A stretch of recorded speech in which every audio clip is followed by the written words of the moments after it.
Chapter 773. With a thump in Freya's heart, there was a sharp sound, and the biting cold wind had brushed past her cheek, cutting off a few strands of hair around her ear and leaving a bloodstain on her cheek. What's that? The future Valkyrie widened her eyes and turned her head subconsciously, just in time to see that thing piercing Aaliyah's neck behind her. It was a sharp icicle, and its thin ice blade pierced into the knight's neck from the left side and came out from the other side. The young knight of Cruz screamed, and blood suddenly gushed out as he fell from the horse's back. Aaliyah! Freya couldn't believe what she saw. She looked back and saw the dense pale suns in the forest growling. The cold air gathered together with their silver hair, forming a rotating mass of air. In each of these air masses, a sharp icicle emerged from each of them. Every single icicle seemed to be ready to move. Freya sucked in a breath of cold air and immediately realized the danger they were in. She did not even have the time to wipe off the blood on her cheeks. She immediately said to Maynard behind her, "Senior, think of a way to wake the others up. We have to think of a way to break out." "What are you going to do?" Maynard saw Freya grabbing the reins with one hand and rushing outside, and her heart moved slightly. "That thing seems to know me. Brando also told me something similar. Although I don't know what the bloodline of the goddess of war is, maybe I can try to attract their attention." Freya had already pulled out the Lionheart sword. She loosened the reins, clamped her legs, and rushed out with the warhorse under her without hesitation. Her last few words came back almost intermittently in the wind. Maynard looked at Freya's back as she walked away in the wind and snow. She froze for a moment, then immediately turned back with a cold face and pulled the Cruz army priest who was in a daze beside her. Joachim stood at the edge of the forest and rubbed his hands. He squinted and saw Freya charging alone from the hillside, and his eyes lit up. The thick snow-white cloak behind the girl fluttered in the wind like a pair of white wings, and the scene was very much like the scene of the goddess of war's charge described in the war poem. He smiled slightly. "Your courage is commendable. I didn't expect Erwin to see such a scene today. Your Royal Highness is really amazing." But before he finished speaking, he was interrupted coldly by the monster on the side. "Why are you talking to them? Kill them before they wake up." The monster looked up, and although it had no eyes, it could still be seen that it had been looking in the direction of Freya. "I order you to kill that woman." "No, we should attack those knight before they wake up." Marquis Joachim was stunned for a moment, then immediately retorted. "Listen to my order. I order you to kill that woman." The monster replied stubbornly. "But..." Marquis Joachim still wanted to say something, but he was already sent flying by the silver monster. He crashed into a cedar tree and snow fell from the pine needles and covered his face. He looked up and saw that the monster had issued an order to the wolves. "Quick, kill that woman." Marquis Joachim's eyes could not help but show a resentful light. "Damn idiot." The white wolves let out a long howl, and in an instant, countless icicles whistled towards Freya. The girl from the countryside of Bucci hurriedly turned her horse's head and changed direction to the side of the forest. This way, most of the icicles fell behind her, and only a few hit her cloak, turning that beautiful cloak into a few pieces of rags. "Continue. Quickly continue." The silver monster could not help but scream angrily when it saw this scene. Another wave of icicles fell from the sky, and this time Freya could no longer take the easy way out. She looked up and saw the glittering icicles rushing towards her, and could not help but tremble nervously. Although she had seen similar scenes in Ampere Seal, this attack was directed at her alone.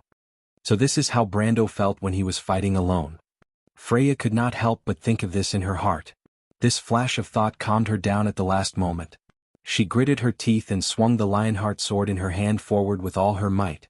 The wind from the sword moved forward in an arc, and a large number of icicles were turned into powder. However, dozens of icicles still passed through the line of defense, piercing the girl's shoulders and waist, and sent her flying from the horse's back. Freya rolled in the snow, leaving a trail of blood, but she immediately gritted her teeth and got up. She looked up, and a white line reflected in her vision. Under the command of the monster, the white wolves in the forest rushed out, and they seemed to have abandoned the Cruz people and rushed towards her. "Lady Martha, what is going on?" Freya could not help but feel a little puzzled. She did not recognize the monster at all, but it seemed to have identified her. The pale suns rushed out like a white wave, and she, who had fallen off the horse, could not escape at all. She saw that she was about to be surrounded, and at that moment she could not help but feel her hands and feet turn cold. "Brando?" But it was at this moment that Maynard finally shook the priest awake. "Quick, create a protective spell." She ordered the priest coldly. "What's wrong?" The priest's eyes were a little blurred as if he had just woken up from a dream. But Maynard did not want to talk nonsense with him and pushed him back. "See for yourself," she said coldly. The priest looked up and noticed the current situation. "Martha above, pale suns, isn't this the descendant of the twilight?" He sucked in a breath of cold air and could not help but blurt out. But when he turned his head, he immediately noticed Freya's situation and was shocked. He hurriedly shouted at the top of his lungs, "Hold on, Miss Freya." At this moment, there was not enough time for him to chant the spell. The priest only hesitated for a moment, then pulled the flame emblem from his robe and threw it in the direction of Freya. As everyone knew, the emblem worn by the priests of the Holy Cathedral of Fire was enchanted with powerful spells. In the blink of an eye, a crimson light fell from the sky, forming a protective shield that enveloped the girl from the countryside of Buchi. The leading snow wolf crashed into the shield, and its huge head was completely broken with a crack. The pale red shield shook violently, but the brain matter of the pale sun was also smeared on the pale red light wall.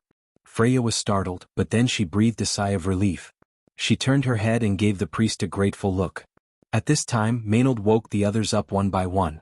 Cruz's knights seemed to have just realized their situation, and were naturally grateful to Freya for saving their lives. But unfortunately, although their commander was temporarily saved by the protective spell, he was still trapped in a tight encirclement. Everyone understood this. "We have to find a way to cut into the wolves, separate them from Miss Freya, and rescue her." Little Pero saw this scene and replied. But he frowned again, showing a worried look. "But the wolves are too thick, I don't know if we can do it." "We can only try, Miss Maynard. Can you take the injured Aaliyah away from here so that we can give it a try?" The other knight echoed in unison. But at this time, the priest of Cruz, who was responded with gratitude by Freya, turned around. "I suggest you don't do this, I have a better plan." "Mr. Priest, what do you have in mind?" Little Pero was slightly startled and looked at him. "Leave it to me here." The priest glanced at everyone and replied, "I will separate the wolves from Miss Freya. There are only a few minutes, you have to seize the opportunity." "What do you want to do?" "I will pray to the path of the golden flames, the flames will burn away all evil, and the Flame King will be with me." The priest smiled at everyone. "Don't worry, the pale suns were destroyed by the gods of order in the legends and it will be the same today, Mr. Priest." The priest waved his hand. "Go, remember that you are the pride of the people of Cruz, don't let the lady wait too long." With that, he dismounted, gently touched his robe with his hand when he landed, and then walked in the direction of the wolves. Maynard looked back at this guy and couldn't help but shout, "Wait! What is the lady's order? What is your name?" Maynard asked with a frown. "I am an attendant of the Golden Flames, my name is not important to me, but you can call me Milian." The priest replied with a smile. Maynard nodded silently. "I will remember you, Milian." With that, she turned her horse's head, and all the other knight of Cruz looked at her. But the female knight did not say a word. The cold wind was biting cold, but there was a strange meaning in the wind that was as cold as a knife. The knight formed a charging formation. Milian faced the direction of the wolves, took a small breath and then raised his hand.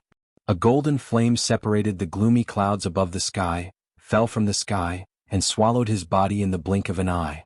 At that moment, the priest of Cruz shouted, "Sage, today I will fulfill the promise engraved in the golden flame to you. The descendant of the eagle will never bow to injustice and evil. Please give me your authority, let me do your will, and sweep away all the evil in this world." The pillar of fire became bright in an instant, almost completely enveloping the priest, and the golden light illuminated the whole forest. It lit up the eyes of Maynard, Cruz, and the other knight of Cruz, and also made Freya, who was fighting the white wolf, look back in shock. Everyone saw this scene. Milian raised his hand high, his body was almost completely burned out, and his whole person turned into a flame. This was because the unbearable divine power had completely destroyed the mortal body, but at the last moment of his existence in this world, he raised his right hand and slashed from top to bottom. At that moment, in the dark night sky, a giant golden flame sword hundreds of meters long appeared above the forest, and the blade fell from the sky, like a meteor falling heavily among the wolves.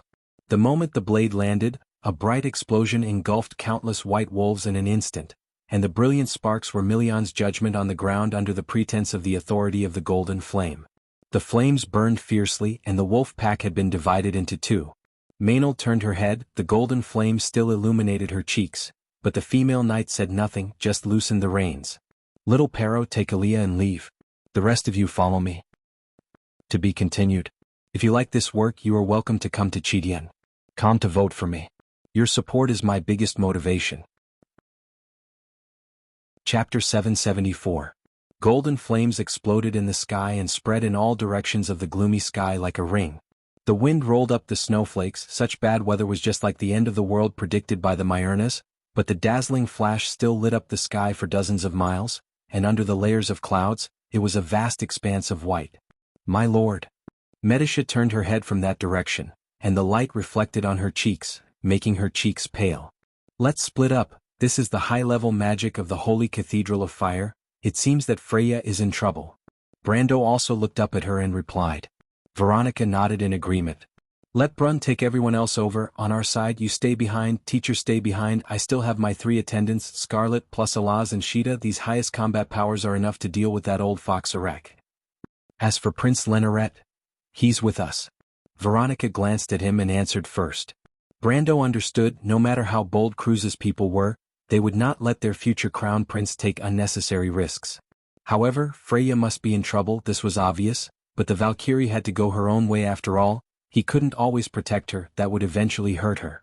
This world was not as peaceful as the girl expected. She had to pay for what she wanted, otherwise it would be unfair to others.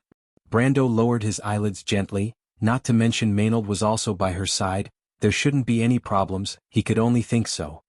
Then it's decided. Hers, you're with us too. Brando grabbed the reins again, and the little prince beside Prince Leneret quickly nodded to him. He turned his head. Miss Shido? I'm with you too. The scholar looked at Veronica, then at the Count, and answered them. Well, Mr. Brund, do you have any questions? As long as there is a horse dash, the young knight with golden hair replied proudly from atop his Pegasus. He checked his sword and tied a dagger to his shoulder armor like all knight of the folded sword. This tradition is said to have originated from the legend that Gretel once fought with the king of the spirits in the Black Tomb and fought to the death with the dagger after his sword was broken. The cold wind made his cloak flutter. These summoned heavenly horses will last until tomorrow morning. You must pay attention. Medisha replied. That's enough. Brun saluted Veronica and then nodded to Brando. He turned his horse around and whistled. The whistle spread far and wide in the wind and snow, like a bird chirping through the canopy, bringing the whole forest to life. The dark procession turned in the heavy snow, and the Cruz knight left the main road in a mighty manner. Many of the men and horses began to move in the direction of the forest a few miles away. As far as the eye could see, the snow-white area was filled with dense black dots, but after a while they connected into a small area, leaving only a thin line on the horizon. Brun turned his head back for the last time and signaled to them with his sword that flashed with a cold light. He raised his sword, indicating a good omen of success. Don't worry, they're all excellent children. Veronica said, Miss Freya will be fine. I hope so, I believe in her. Now it's our turn. The dragon told us there's a shortcut and we're already on it? That road is not easy to walk, it has to pass through the ice gap under the glacier, and only the dragon has walked that road. Passers-by may not be able to walk where the dragon has walked. There are dangers lurking under the ice, and there are many creatures from the mythological era. But Grand Duke Arek is heading for the Holy Cathedral of the Hibernator, and we must catch up with him before that. Brando, tell me, what is Arek trying to do? He has already gotten the heart of the dragon, so why didn't he choose to leave here, but continue to move deeper into the glacier? Veronica narrowed her eyes. Brando did not answer immediately. He would rather believe that Arek might want to kill 2 birds with 1 stone, using the power of the demon to open the ancient seal in the Holy Cathedral of the Hibernator and release the descendants of the Twilight sealed underground. But he always felt that things were not so simple. Arek would not be unaware that he would anger the guardian of this place, Sheeta. Intuition told him that Arek might have already arranged a series of plans for this trip. But to expose the other party's trick, Brando felt that he first had to find out what was really hidden in the center of the stained frost forest maze. In response to Veronica's question, he just shook his head. We'll know soon enough. Brando, Shido is very familiar with such glaciers. She has a wealth of geographical knowledge, she may be able to help you. No need, I'm also very familiar with this place. What I need is a guide with a wealth of survival skills, not a scholar. Peya was such an excellent guide, but the hunter girl had become a little depressed since witnessing her companions in the town being killed by Arek. She could not ride a horse, so she could only ride with Scarlet. She wrapped her arms around the waist of the mountain girl woodenly and said nothing. The sky soon darkened, or it was darker than before. The night on the snowy plains was pitch black without a trace of light, and no team could continue their journey in such an environment. Therefore, everyone had to stop and camp in the lee of the wind. The direction of the forest was quiet, and there was no news at all. Just like that, the night passed. In the early hours of the morning, Brando finally found the shortcut that Sheeta had mentioned that led to the ice gap. He finally knew why this road was called a shortcut, because it crossed the entire glacier blocking the north side. Brando remembered that there was such a passage in the game, which was called the Blade's Edge by the players. Because crossing it was as dangerous as crossing a blade, no one would choose this road if they were not in a hurry. The next few hours were spent in darkness and cold. The team sometimes moved along a long and narrow glacier, and in the blink of an eye, they appeared over the abyss. The terrain under the glacier was intricate, which was an eye-opener for everyone. But the one who gained the most was obviously the scholar. As soon as she had time to stop, Brando saw her take out a small book from her backpack and write and draw. The whole morning was peaceful. 2 blind ice demons lurking in the ice gap wanted to attack the team, but Mephistopheles found them in advance and killed them with a sword. They should be the bosses in the nearby area. Brando found that the Ash Sword Saint could also gain a lot of experience by killing monsters, but unfortunately nothing dropped. There was no concept of time in the dark underground. Almost 2 or 3 hours after Mephistopheles killed the ice demons, the team came to a natural open place. At this time, Shido and Haruz, who were slightly weaker, were almost exhausted. Brando put the torch between 2 icicles and then asked everyone to stop to rest and replenish their strength. At this time, Alaz came to him. The little female dragon pulled Brando out of the crowd and pulled him aside. Her golden eyes flashed with a dangerous light. She stretched out her claws to Brando and whispered, "Brando, someone is following us, did you notice?" Brando was slightly startled, and then a serious look appeared on his face.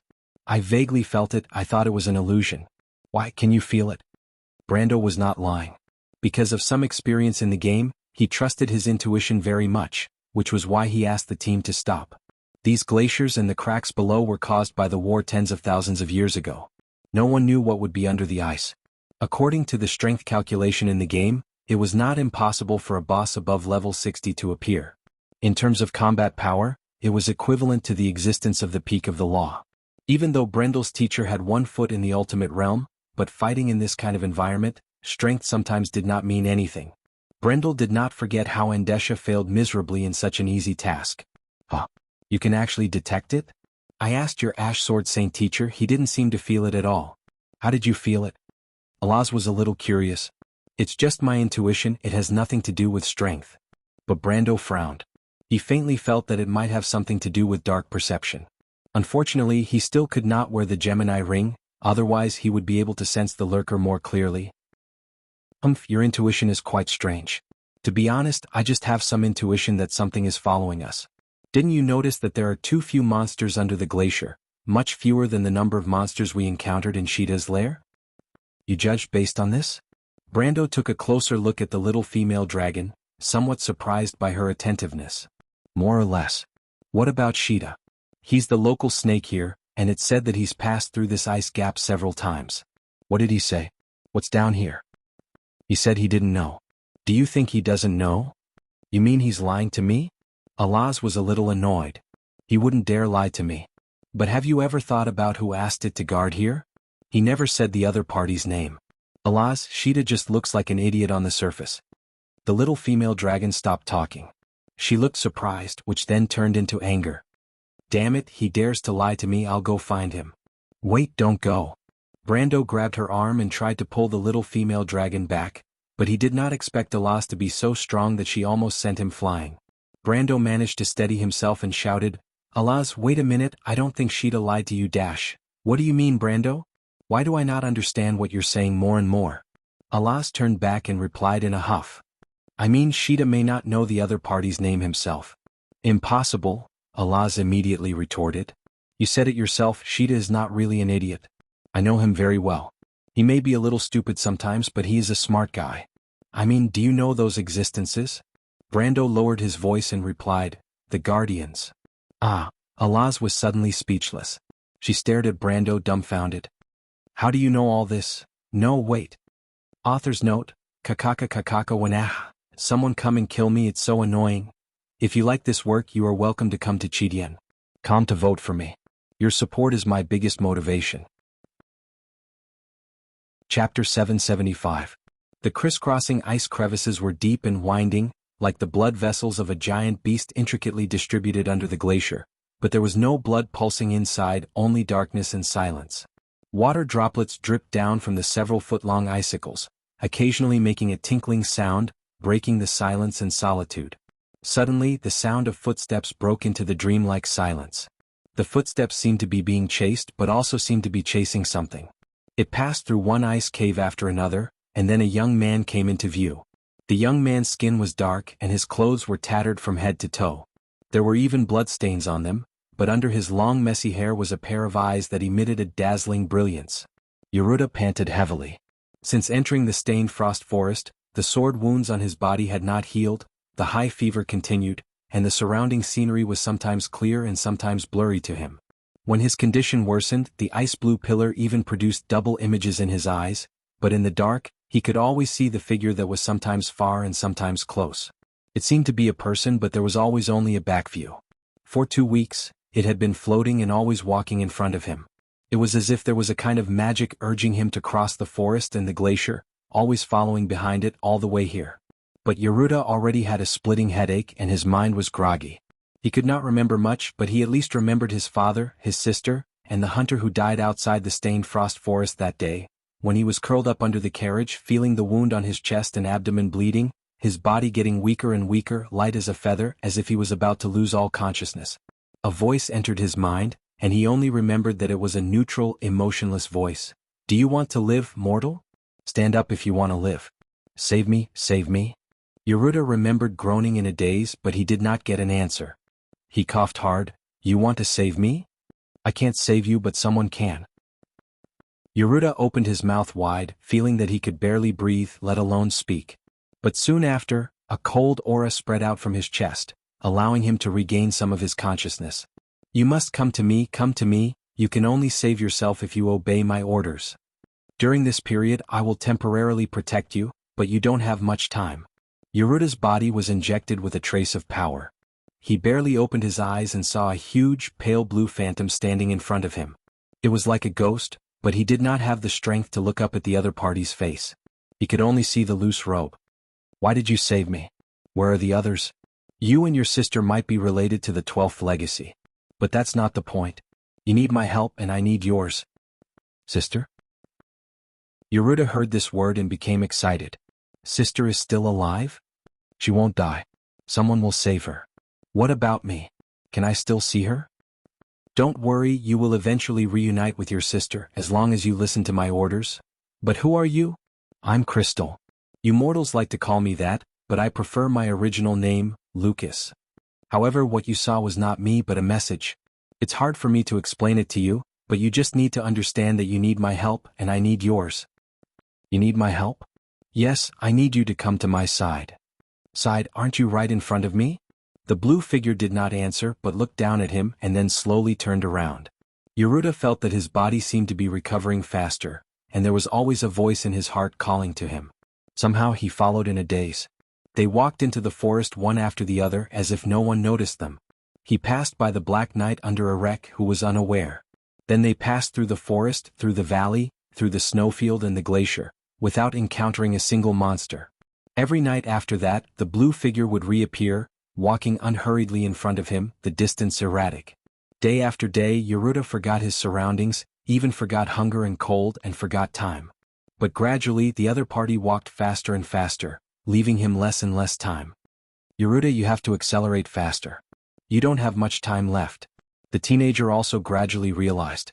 His body was getting heavier and heavier, and the sword wound that had not healed was like a painful brand that constantly tugged at his nerves. His steps were no longer as brisk as when he first stepped into the forest. His mind was sometimes clear and sometimes muddy.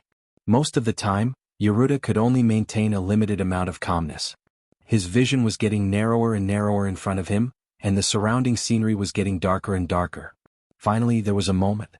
He saw the blue figure in front of him disappear. His feet went soft and he suddenly slid down the side of the ice.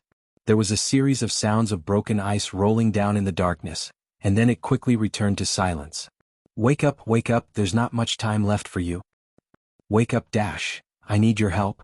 Brando suddenly opened his eyes, and his pale forehead was covered with fine beads of sweat. What time dash? He looked up in confusion. The ice above his head was always a magnificent blue, and the whistling sound known as Jupiter's whispers echoed in the distance. It was the sound of a cold current passing through an isthmus in the north. At one end of the isthmus, there was a huge glacier connected to the ground. The sound had been going on for years, but it was still far away. It often made people mistakenly think that there was a howling monster locked in the underground abyss. Brendel stared suspiciously into the depths of the cave for a while. His eyes were as deep as a puzzle that could not be solved. He gathered the blanket that did not seem to be too tight, and only then did he realize that he had a dream. He had a strange dream. In the dream, many people passed through a shining snowfield. They wore strange clothes, black and white robes, and rode wingless dragons. Gradually, black, huge, obelisk-like buildings appeared around them. The buildings emitted a strange metallic luster and were covered with a spiderweb-like crystal grid. Brando recognized that those were the remains of Milos. It was said that the closer to the center of the glacier, the more such remains there were. Brando saw such a scene in the dream. He saw those people pass through these ancient ruins and come to the edge of a huge rift. There they held a grand sacrificial ceremony, pushed the slaves down the valley, and then threw a huge shining box into the abyss. Time passed slowly in the glacier. He saw those people then settle down and become neighbors with the cavemen on the ice. But suddenly there was a dispute among them, and then there was a split, a war, and they were divided into two factions from the inside. The losing side continued north, while the rest stayed. The good times were gone.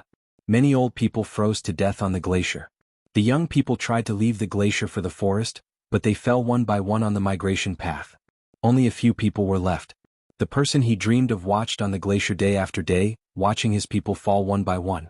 Death was like a plague and finally fell on him.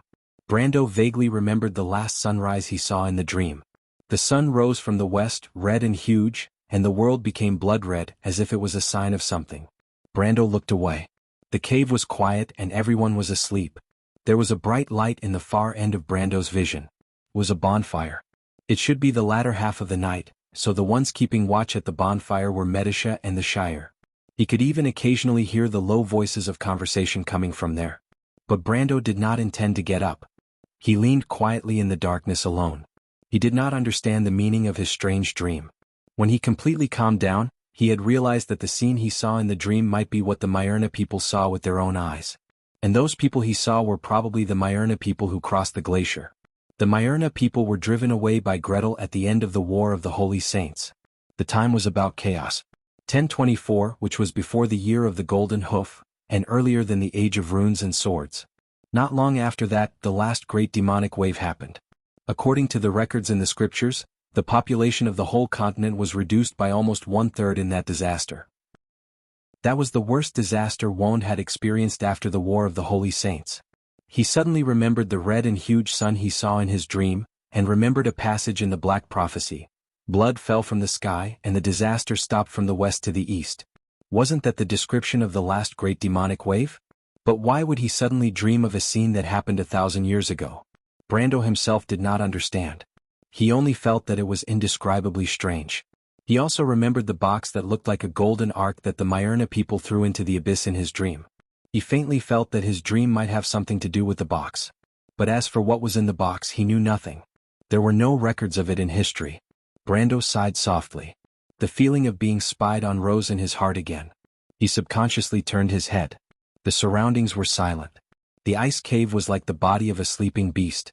It was sometimes so quiet that it made one's heart palpitate. But Brando looked around vigilantly. He clearly felt that there was always a pair of eyes hidden in the darkness. Brando, that can't be the protector dash. He could not help but turn his head and look in the direction where Alaz was sleeping. He remembered the conversation between the two in the afternoon. To be continued. If you like this work, you are welcome to come to Chidien. Come to vote for me. Your support is my biggest motivation. Chapter 776.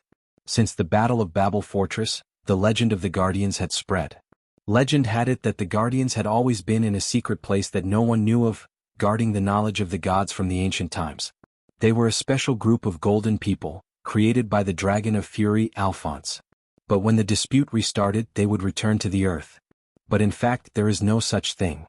Arex smiled coldly. That is just a legend made up by the mortals to comfort themselves. The real Guardians have never existed. The knowledge of the mortals is lost, scattered on the earth. They're sad fragments of knowledge about magic and order. After saying this, he raised his head. Above the towering ice stairs there was a huge stone door. There were no decorations on the stone door, and it looked like an ancient fortress. Erek stood at the bottom of the stairs for a moment, then slowly went up with his entourage. The icy wind whistled, and the entrance of the holy cathedral of the hibernators stood in front of them. It seems that the dragon has been confused by us. Devard could not help but say a witty remark. Erek glanced at him and he felt a chill in his heart. In order to fight against the twilight, the gods created the dragons to manage the world on their behalf. The platinum dragon Bahamut, the war dragon Tiamat, the raging dragon Alphonse, the knowledge dragon Crystal, the elemental dragon Blazing, the calamity dragon Azure. The dragons also created the first generation of warriors. The people of blood and fire, the golden generation. Legend has it that the golden generation each had their own duties. The dragons mastered the law, the Myrnas mastered power, the witches mastered magic, and the creations of the knowledge dragon and the raging dragon never appeared on the earth. This is the origin of this legend, but in fact this is just an agreement left by the raging dragon Alphonse, Odin, and the Azure Knight. Odin? Devard was slightly startled. Sir, you mean the darkness dragon? What did they agree on? Erek nodded. That's our biggest enemy. The funny thing is that those mortals gave him a nondescript name. Odin was never a dragon and he doesn't need to exist as a dragon. No one knows what they agreed on, but one thing is for sure, it has something to do with the silver generation that appeared later. Odin has always been waiting for an opportunity, especially since the Ring of the World split. There are voices within the gods who doubt that the creation of the golden folk was a mistake. After that, the subsequent legend was released by the Buga people, but its authenticity is doubtful. This statement is likely just an excuse made up by the Buga wizards to maintain the legitimacy of the sacred covenant. After Erek said this, he suddenly fell silent. What really remains in this glacier isn't the guardian race at all. It's very likely that it's just a remnant will of Milos. The will of a god? Erek raised his head and saw the heavy stone door slowly opening in front of him, but the gray color in his eyes remained unchanged. He smiled with some disdain. Don't worry, it's just a trick. There's nothing to fear from a god who has lost his throne in the sky. The will of Milos is here, which means that the legend is true, and we will soon have the honor of witnessing it all. He turned his head, his face full of twisted fanaticism. The Twilight Dragon may never have been defeated.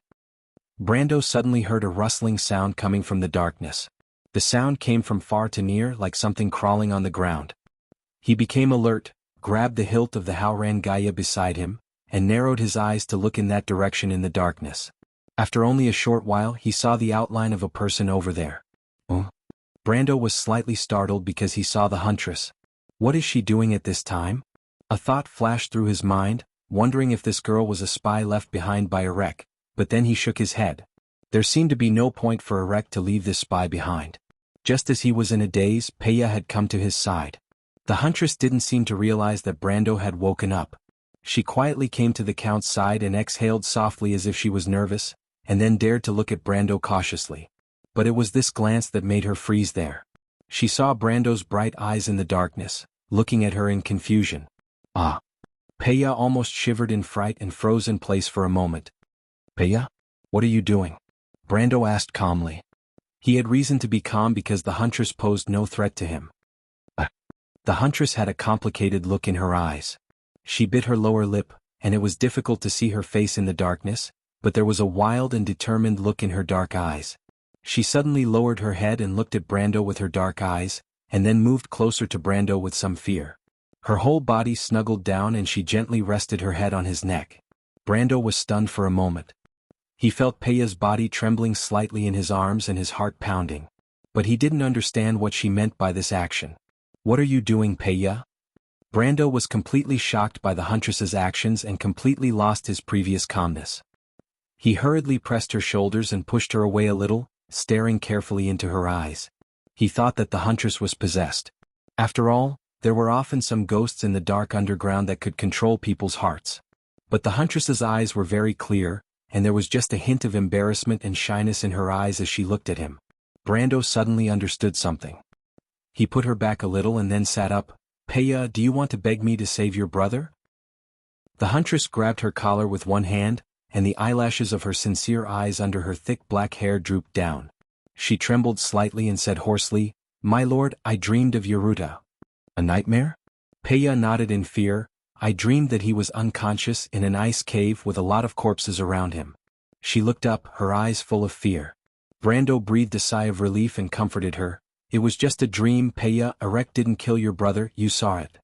"No," the huntress shook her head vigorously. "I saw it, he's not far from here. I also heard that voice, he told us to hurry and save him." "My lord, I—" But Brando was slightly startled. He suddenly remembered his dream and could not help but frown. "You heard that voice too?" He saw the huntress looking at him puzzledly and explained, "The voice in your dream, what kind of voice was it?" "I don't know," the huntress shook her head vigorously. "It was like in my heart, it made me feel very warm and made me want to believe in him." Brando had confirmed by this time that it was the same voice that appeared in his dream, and he frowned, feeling that the situation was a little unusual. Obviously, there was something under the glacier that wanted him to know something or take him somewhere, and its power might not be as strong as imagined, so it had to resort to such means. It was not that he had never encountered such a thing in the game, it was just that he did not feel the same way in the real world. He thought for a moment and asked, "Peya, your dream, do you remember that place?" "I remember it was in a deep valley not far from here," the huntress hurriedly replied. She looked up at him pitifully and hopefully. "I see, go and get the others up." Brando nodded. He took out his pocket watch and looked at the time. Although it was not yet dawn, it was a matter of life and death, not to mention why Yaruta would appear here, which made him very curious. Brando already had some guesses in his heart. Peya's dark eyes seemed to be lit up for a moment, and she looked up gratefully, but then she felt that something was wrong.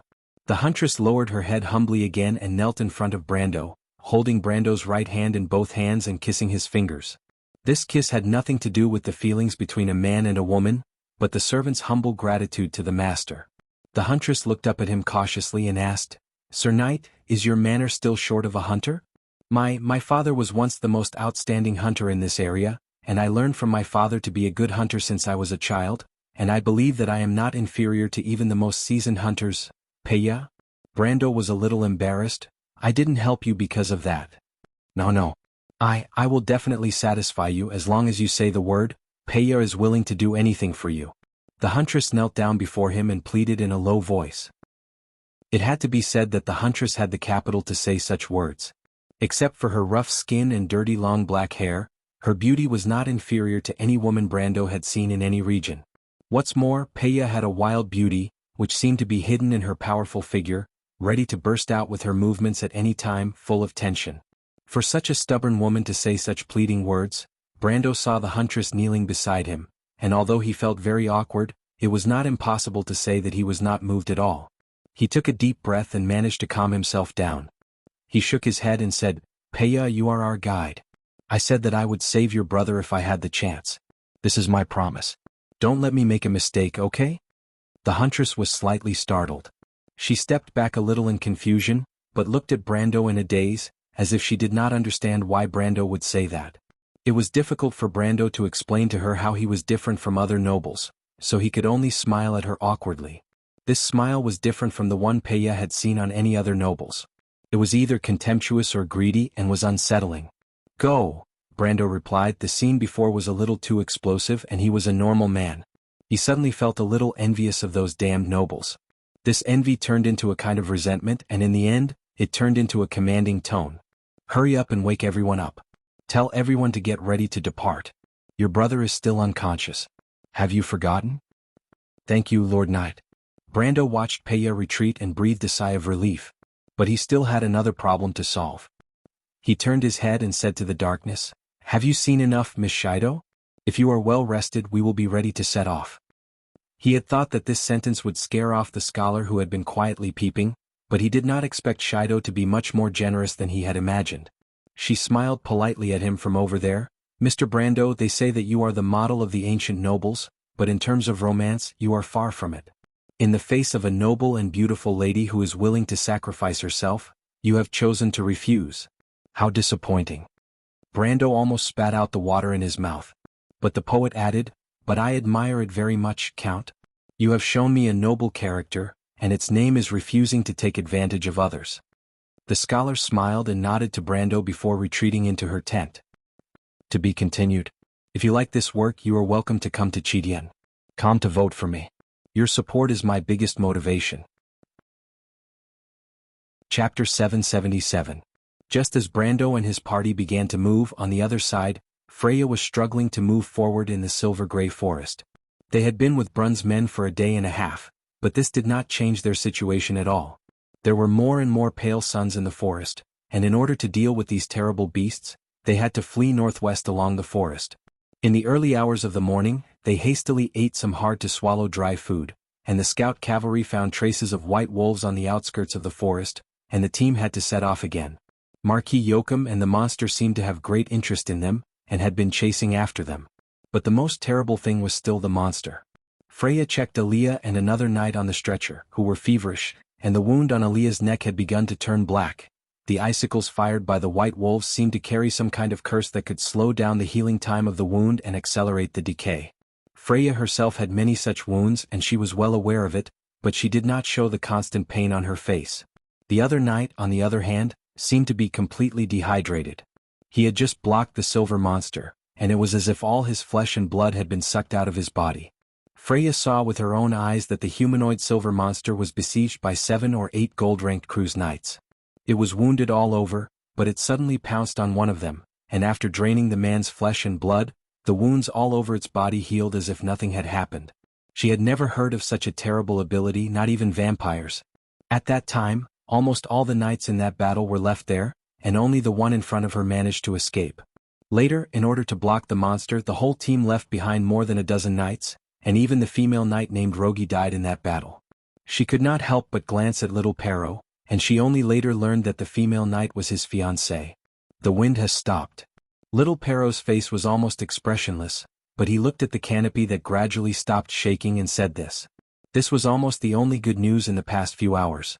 However, the bad news was that when there was no wind or snow, the distance in the forest would be further and the smell would linger for a longer time. But where exactly should we go? It's already impossible for us to meet up with the Count and the Legion commander. The other party clearly doesn't intend to give way to us. Brun stared at the crude map drawn last night on the ground and said. In just 2 days his cheeks had lost weight and deep dark circles had appeared under his eyes. Continue heading north, Maynard replied. They don't want us to meet up with them, so we'll do as they wish. The others nodded. Yoakum should be hoping to weaken the forces around Veronica and Brando, but everyone present at the moment knew how strong the forces around Brando were. In fact, they were not lacking at all. It seemed that the main force of the Folded Sword Knight Regiment was here, but the other side was stronger. Freya, Brund, Maynard, and little Pero were very clear in their hearts.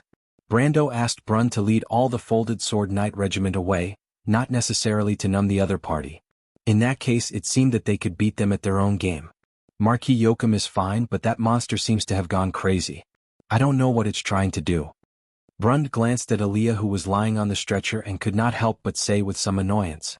But everyone present turned their eyes to Freya, and Freya herself frowned.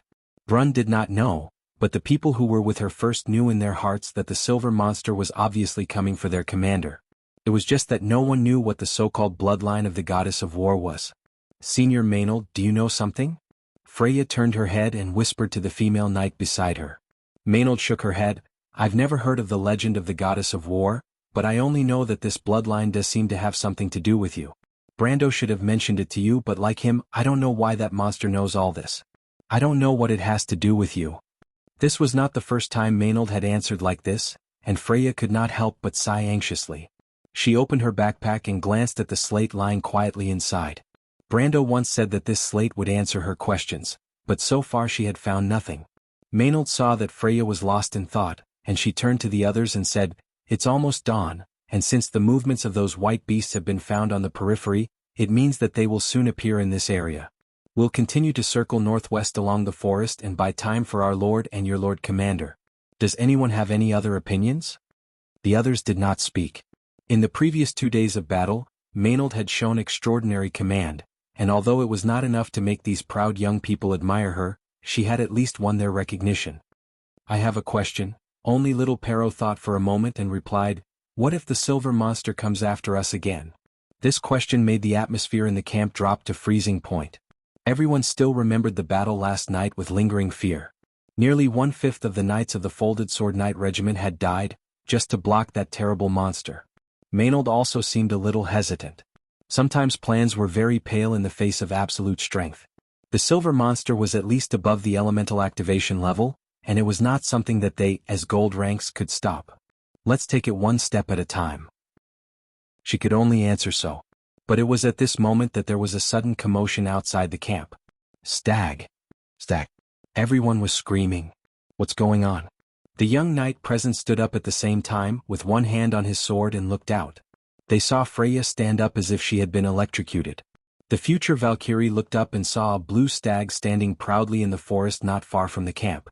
This scene seemed to pull her thoughts back to that night in the year of flowers and summer leaves in an instant. The blue stag looked at the knight in the camp and twisted its beautiful neck, as if to signal everyone.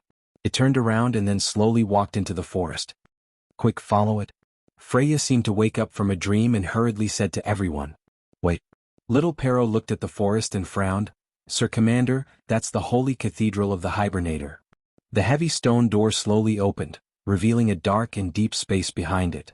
It was like an obsidian passage. The cross-section of the whole passage was trapezoidal, and the surface was covered with bright red polylines. A thin layer of fog was deposited on the ground, but as the stone door opened, the cold wind that rushed in from the outside had already blown it away, revealing the dark ground below. Erek walked up the frosty stairs, and his eyes first fell on the skeletons that were scattered on both sides of the passage. These skeletons were clearly divided into two categories. On one side there were tall humanoid creatures, still wearing the armor they had when they were alive. The armor was simple in shape and covered with patterns that were incompatible with the aesthetic style of this era. Most of the weapons used by these skeletons were heavy broadswords or battle axes. These dusty weapons still had remnants of the aura from the previous era, heavy and vigorous, as if each of them was a divine weapon, but the magic on them had long since fallen apart with the passing of their owners. However, there were still some weapons that were luckily preserved. Erek passed by these corpses and casually picked up a sword. He injected a little bit of magic power and chanted a strange word. The sword became bright and was surrounded by lightning. The Duke casually threw the sword and it shot out like a bolt of lightning. It hit the wall on one side of the passage with a loud bang, and then bounced to the side, drawing a beautiful blue and white line. It hit the floor again, leaving behind a trail of sparks, and in the blink of an eye, it disappeared without a trace. Devard came closer to take a look, only to find that the place where the combat sword hit the wall did not even leave the slightest scratch. He could not help but change his expression and asked, "What is this temple built with?" "The previous blow with the weapon was almost equivalent to my full blow. This wall? This is not a building, Devard," Erek replied. "Milos fell here." "Who built these buildings? The Myrnas or the Cruz people? They can't make it." "No, Milos is the follower of the Dragon of Fury, Alphonse. This is his body." "Ah? Don't be surprised. Why do the gods shape their images according to human imagination? The myths of the Myrnas are barely reliable. The Cruz people have never experienced those tragic ancient wars. What do they know? They dare to claim to be orthodox in front of all for one? They are just some clowns who took the opportunity to steal the throne. Odin doesn't care about them, but we are not such fools." Erek's words echoed in the passage. He slowly passed by the skeletons of another kind of creature, which were obviously wolves. But their skeletons were much larger than their descendants living on the earth now. The skeletons of these wolves were like the skeletons of giant dragons, with thick forelimbs, two particularly sharp tusks, and oddly shaped bone plates and long horns on their heads. These were the so-called ancient species, the first generation of Ekis descendants. Erek admired these skeletons as if he was admiring a work of art, but he did not have any other intentions. He just walked through them. The group moved slowly along the passage, followed by the Knight of the Order of the Dead of All for One. Erek looked for a while, then turned back to the Wizards of All for One and asked, "You guys unearthed those things in the periphery?" "Yes." The wizard replied respectfully, "This is exactly the same as what is recorded in the Dark Prophecy, and also in line with some of our books. Milos fought a long battle here with Ekis, and at the same time, the Lord's Second Legion participated in the battle." "The Second Legion? Is it the Crystal Cluster?" "No, the Crystal Cluster came from the Seventh Legion. They attacked the Wings of Earth on the extreme plane, so it's impossible for them to appear in the inner world on a large scale. It should be the No Race here." "No Race, Ekis, the name of the abyss. I'm getting more and more curious." Erek could not help but squint his eyes, and faint stripes began to appear on his pale face. "You will see one of them soon." As soon as the wizard finished speaking, a hall appeared in Arek's vision. More skeletons appeared in the spacious hall, but at the center of these skeletons, a breathtaking corpse involuntarily attracted everyone's attention. It looked like a fox with astonishingly beautiful silver fur all over her body. She floated in the center of the hall with her eyes closed. If it wasn't for the fact that she was already dead, perhaps people would have thought that she was just sleeping. "Dim Ko Hua, this is Ekis' eldest daughter." Arek could not help but murmur to himself, "I didn't expect her to fall here. My lord, you'd better come and see this." After Brando slowly slid down a layer of gray-white ice from above, he heard Medisha, who had gone down first, shout from below. He bypassed a dense patch of icicles and saw Medisha half kneeling at the entrance of a dark ice path in front of him. There was a figure lying next to the silver fairy princess. At first he thought it was Peiya's brother, but when he got a little closer he found that it was not. It was a skeleton at least 6 or 7 meters tall. The skeleton was wearing heavy armor, with its head down and sitting on the ground against the ice wall. Its fatal wound should be on its chest. Brando noticed that there was a fist-sized hole in the chest armor of the skeleton where the heart was, apparently pierced by something. This is the skeleton of a frost giant. Brando glanced at the skeleton's physique and made a judgment. It seems that Sheeta did not lie to us. This road does lead to the holy cathedral of the Hibernator. Are they the guardians of this holy cathedral? Medisha asked in a low voice. They used to be. Brando replied, "Is this what you want me to see?" "No, there are more similar skeletons ahead. But not all of them are frost giants. There are some strange corpses that even Miss Shido can't recognize." The silver elf princess replied. "What kind, wolf?" Seeing Medisha shake her head, Brando could not help but be curious. It was well known that Milos had fought Ekis here, but what other corpses would there be here besides the bodies of frost giants and the bodies of Ekis children? Human? Unlikely. Brando knew that the scholar lady would never make a mistake on such a matter. He motioned for Medisha to lead the way, and then followed in, and soon found the scholar lady with a puzzled look among the skeletons. Shido was staring at a strange corpse in a daze. To be exact, it was not a corpse, nor was it a skeleton, but a pool of silver, human-shaped liquid. This pool of liquid lay among the corpses of 7 or 8 frost giants, and there was a frost-blue combat sword stuck in it. If it were not for this sword, others might have missed this corpse, and just thought it was a pool of ice water. What is this? Brando saw this thing and could not help but be stunned. P.S. Yesterday I had a discussion with Mother Z and sorted out my thoughts. I'm back, you know. Well, as for the strong heroes who were on their way to kill me yesterday, please go back.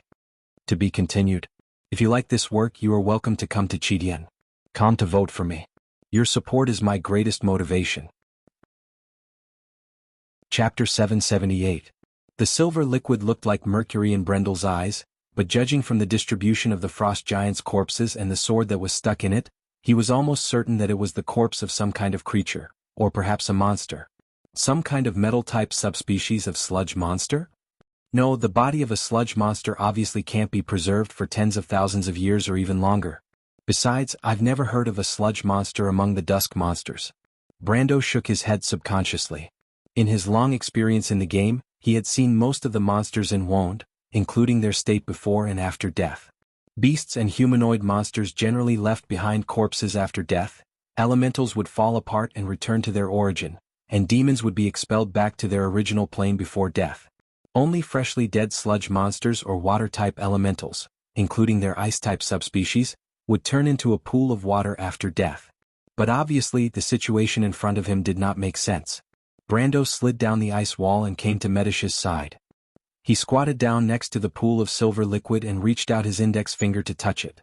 But the moment his fingertips touched the liquid, he suddenly withdrew his hand as if he had been electrocuted. Mercury was not sticky and it did not feel like the body fluid of a creature. It was more like an inorganic substance. But that was not what made Brando alert, but the moment he put his hand into the liquid, he felt a slight loss of power. Brando's hair stood on end. He could clearly feel that the liquid was absorbing his power, and it seemed to have a consciousness. Be careful, this thing is weird. Stay away from it. Brando immediately pulled Medisha up and reminded her vigilantly. At that moment, a scream suddenly came from the ice cave to their left. Brando turned around. It was the voice of Miss Scholar. Shido? His face changed. Oh no, Miss Shido said she was a little curious and took Scarlet to check the other corpses. Medisha replied anxiously. Damn it. Brando immediately heard the sound of fighting, followed by the muffled sound of a human body hitting the ice wall. He didn't know if it was Scarlet or Miss Scholar who was hit. But Brando heard 3 consecutive footsteps on the ice. The footsteps were heavy and sounded more like the footsteps of a tall male creature, not Scarlet or Shido. Brando frowned. Before Medisha could react, he turned around and pulled out his sword. As soon as the pitch-black Haurangaya was unsheathed, a silver light flashed in the direction of the ice cave, and a strange creature came into view.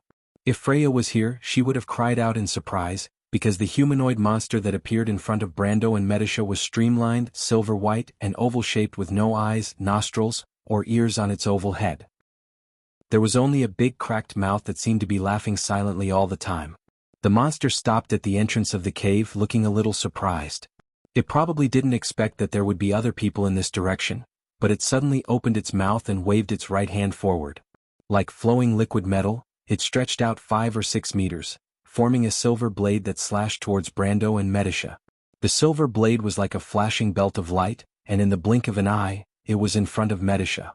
The silver fairy princess was taken aback and subconsciously tried to block with her spear. But Brando shouted, "Be careful."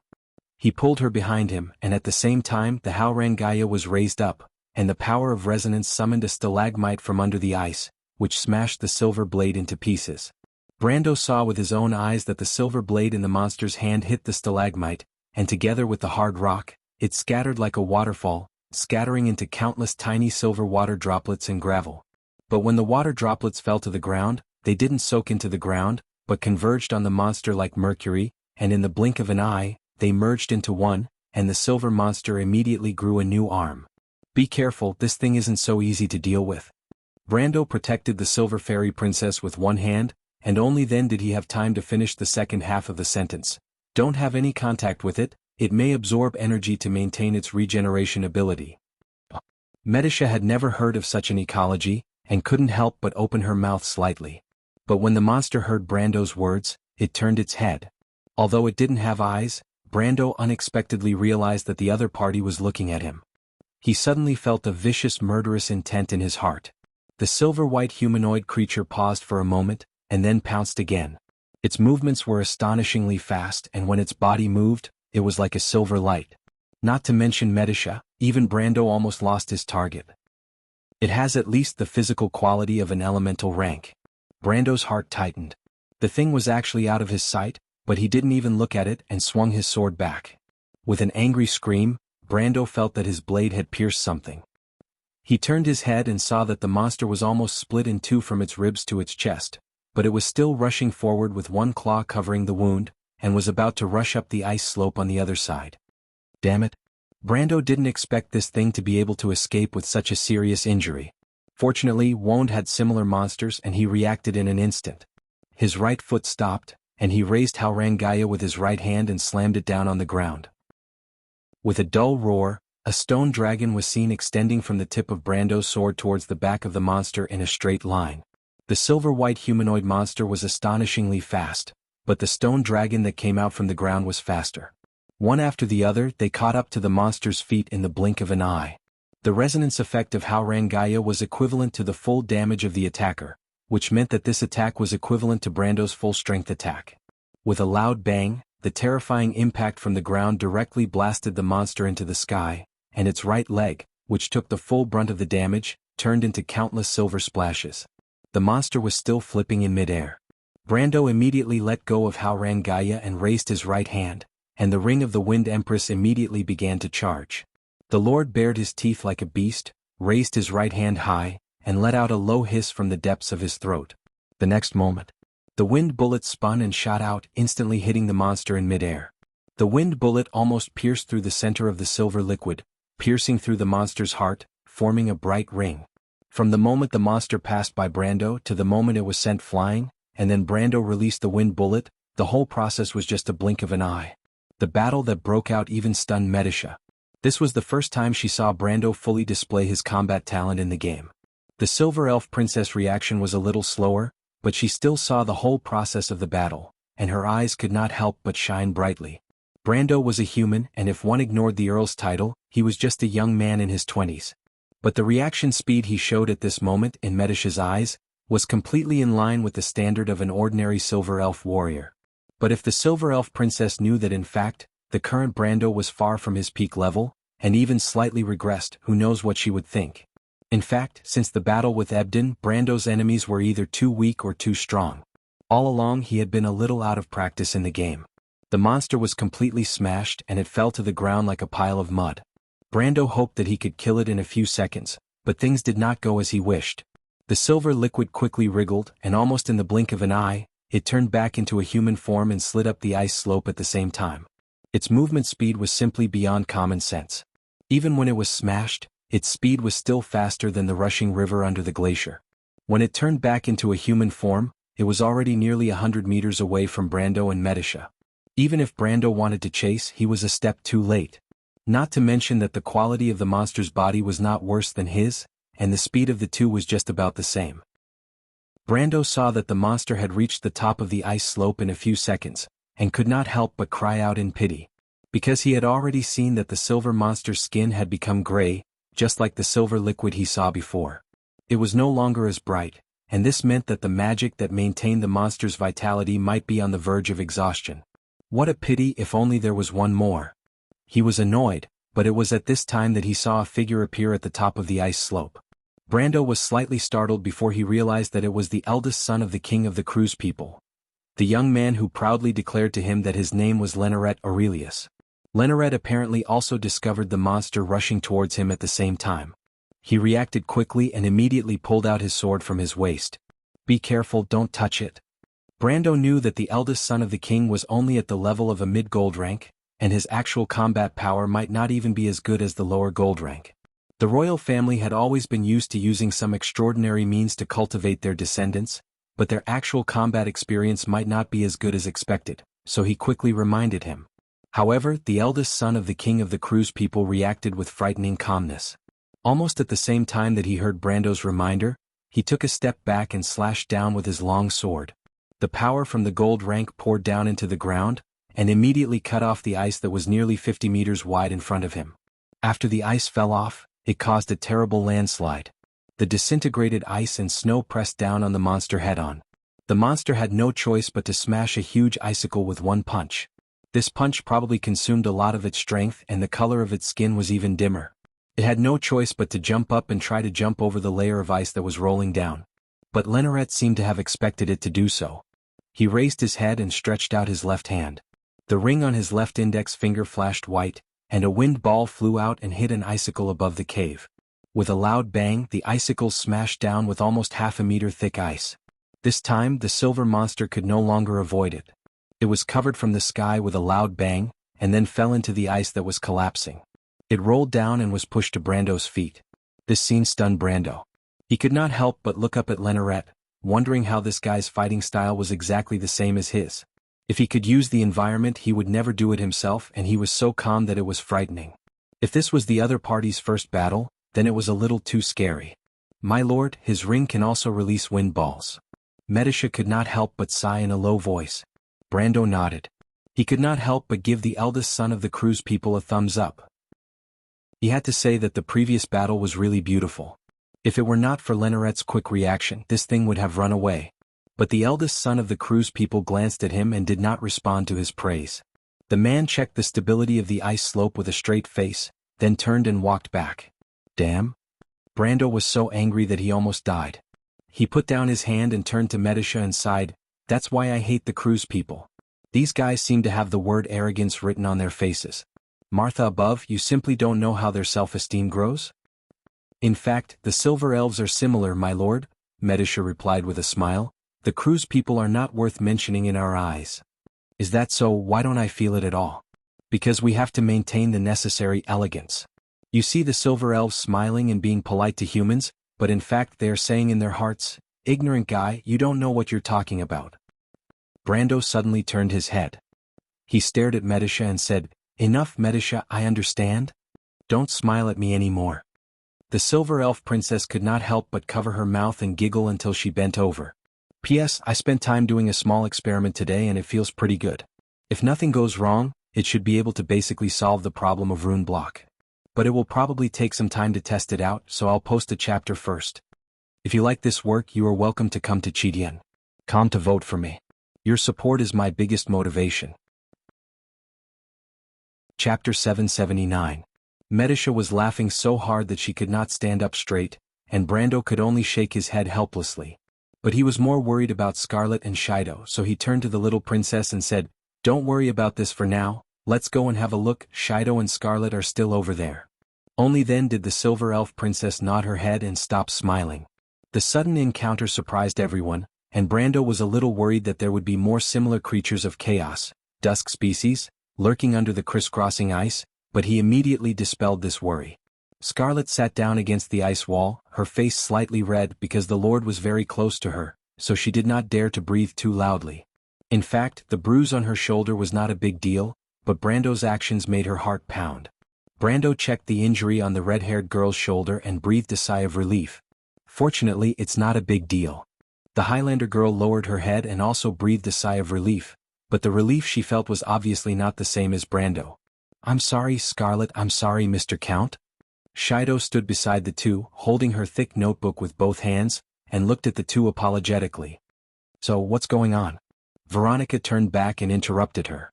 She and Mephisto stood on the left and right of the landslide, and farther away Haruz, Faraz, the Shire and Cruz's princes had already cleared the broken ice. When the huge ice blocks were removed by the Shire's magic, the silver-white corpse under the snow gradually revealed. Brando glanced at the monster. It was obviously not killed by the collapse of the ice layer. The skin of the corpse was far less shiny than it was when it was alive, but dull and gray, as if the surface of the metal was covered with a layer of frost. His heart suddenly skipped a beat. This thing died because the magic in its body was depleted. No, it was not accurate to say that it was dead. To be precise, it was just in a state of dormancy, and once new magic was extracted, this thing might come back to life again. Brendel furrowed his brows and looked back at the human-shaped silver liquid. He had never heard of such a monster in the game, not even one that was close to it. This ability was too terrifying and it sent chills down his spine. At this moment, Faraz whistled not far away, and the lucky young man looked at the corpse and could not help but be surprised. "Haruz, your highness, did you notice that this thing looks a bit like the lost man? A nameless person?" Leneret Aurelius looked at him in confusion. I forgot, your highness, you should not have encountered these things when you entered the forest from the direction of Fort Valendon. In short, they're just some nightmares, but they're surprisingly similar to this monster." Philas was slightly startled, then replied in realization. Lorena nodded in agreement. "Yes, a little bit." However, she gave her fiancé a strange look. After experiencing such a scene in the dream, she really did not know how Philas could face his highness, the eldest prince whom he had killed, so calmly. "It seems that the lost man wandering in the stained frost forest has something to do with these things," Brendel replied. He was also a little surprised. The Buga books in the Amber Sword only discussed the reasons for the creation of the lost names, but bewitching them into depravity had always been an unsolved mystery. But now it seemed that the answer was close at hand. The body of the thing was melting like ice melting under the hot summer sun, and the silver liquid flowed down, and in the blink of an eye, it gathered into a silver puddle under its body. This scene confirmed Brando's previous speculation. He looked up as if he had finally finished thinking and asked Shido, "Where did you encounter this thing, Miss Shido?" "I'm sorry." The scholar girl blushed a little and replied shamefully, "I didn't encounter it anywhere and I don't know how to describe it. Seriously, it was supposed to be dead." "Dead?" Faraz turned his head and looked at the body of the monster that was turning into a pool of mercury at his feet with some surprise. He pointed to the thing and asked, "You mean this thing can be resurrected?" But Brando interrupted him and skipped the question. "How did it come back to life?" "I was a little curious, so I put a magic moonstone in it." Shido replied with a blush. "I'm sorry, it's all my fault for acting on my own and causing Scarlet to get hurt for me." As she spoke, she glanced at Scarlet gratefully. If the half-dragon girl had not reacted in time, the monster's first counterattack would have killed her. She was a scholar, not a warrior. Brando finally understood the origin of this thing. No wonder a living dusk species would jump out of a pile of corpses from tens of thousands of years ago, and no wonder this thing was so weak. It turned out that it had only absorbed the power of a magic moonstone. Although the magic moonstone was a mid-quality magic crystal, The magic it provided was only at the level of a wizard who had just entered the gold rank at his peak. He felt a little helpless. Although he didn't know how the scholar lady knew that this thing could extract magic from his body, it was still a little too reckless. In the dark forest, especially in a place like this, any careless move could cost one's life. Miss Shido, now you should understand that this is the periphery of the holy cathedral of the Hibernator. The monster you encountered before is likely to be a dusk species that invaded this world with the dusk dragon tens of thousands of years ago, and a superior chaos creature. You and I cannot guess their power, so please be careful. Brando sighed and reminded her. I'm sorry, Count, I already know. Brando glanced at her and was too embarrassed to continue reprimanding her. After all, she was a child who had participated in an adventure for the first time. One must know that when he first went on an adventure he made a lot more stupid than this. Brando, what are these things? Veronica finally asked after listening to the conversation between the young people. I don't know. Brando shook his head. I've never heard of such creatures, but they should be dusk species. These things are a little weird. They don't seem to really die but enter dormancy. They draw magic from the outside world and slowly regenerate. Immortality? Everyone present sucked in a breath of cold air. The undead of Madara pursued eternity, but the eternity they pursued was only the so-called temporary immortality. There was only one thing in this world that was eternal, and that was chaos. The believers of All for One were fanatically superstitious about this. They believed that believing in chaos and becoming one with the Dusk Dragon was the only way to return to immortality. The four holy cathedrals had always thought that this was just ridiculous nonsense, but now it seemed to be a ready-made example. The dusk species that were immortal. There was a pin-drop silence in the ice cave for a moment. This goes against. Veronica was a little speechless. There's no need to be superstitious, it's just a guess.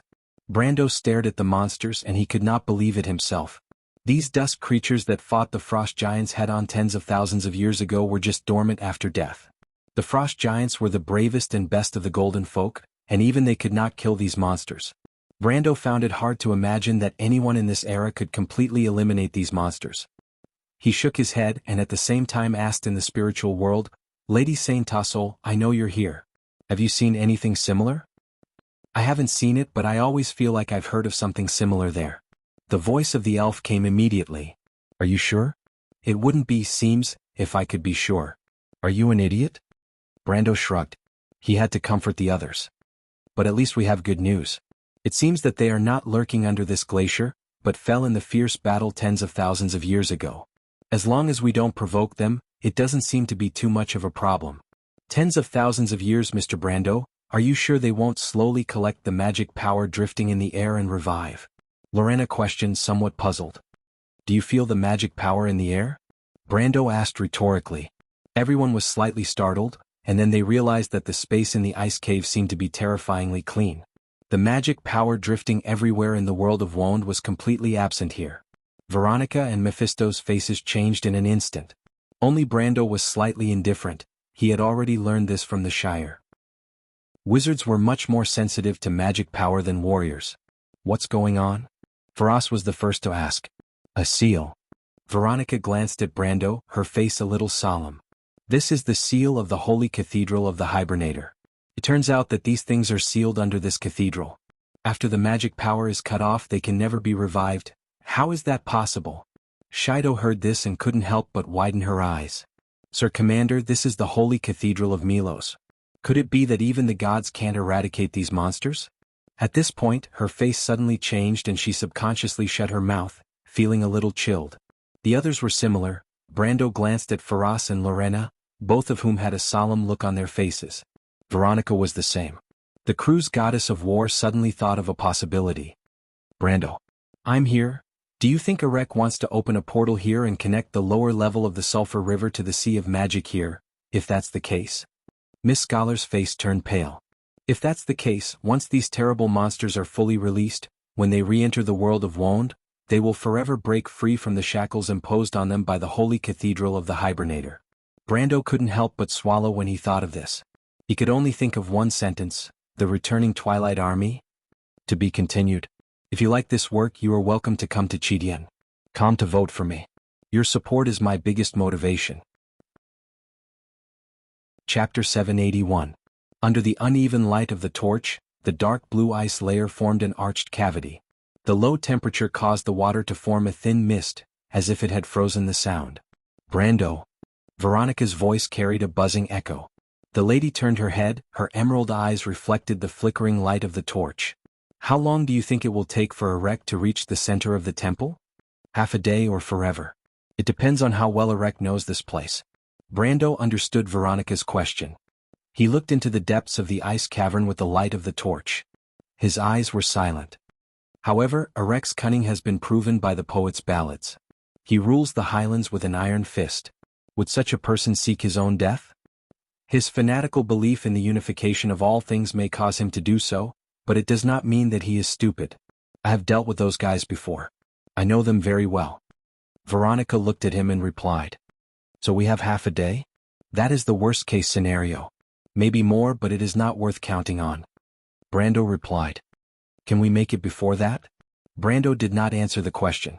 He looked back and stared at a certain person. No, a certain dragon. Sheeta, who was stared at by him, was unhappy. The little fatty wiped the honey from the corner of his mouth and muttered with a frown, Don't look at me like that. This road will be faster. I swear. What do you swear on? Brando asked carefully. For example, the third golden scale under Bahamut's neck? Ah, you bastard! Sheeta yelled. In the second war with the Dusk, the Midgardian serpent Jormungand bit Bahamut's neck. The third golden scale fell off and was lost as a result. It was like a warrior's scar was a badge. Perhaps out of the same mentality, the dragon saw the lost scale as a symbol of eternal courage and honor. The oaths made with this golden scale were the most sacred oaths of the dragon clan.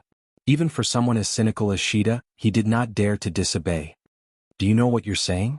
You actually want me to make a sacred oath? Little Fatty shouted in exasperation. But what's even more unfortunate is that you work for me, but I have to make my employees swear an oath before I can believe your words. Is there any boss in the world who is more unfortunate than me?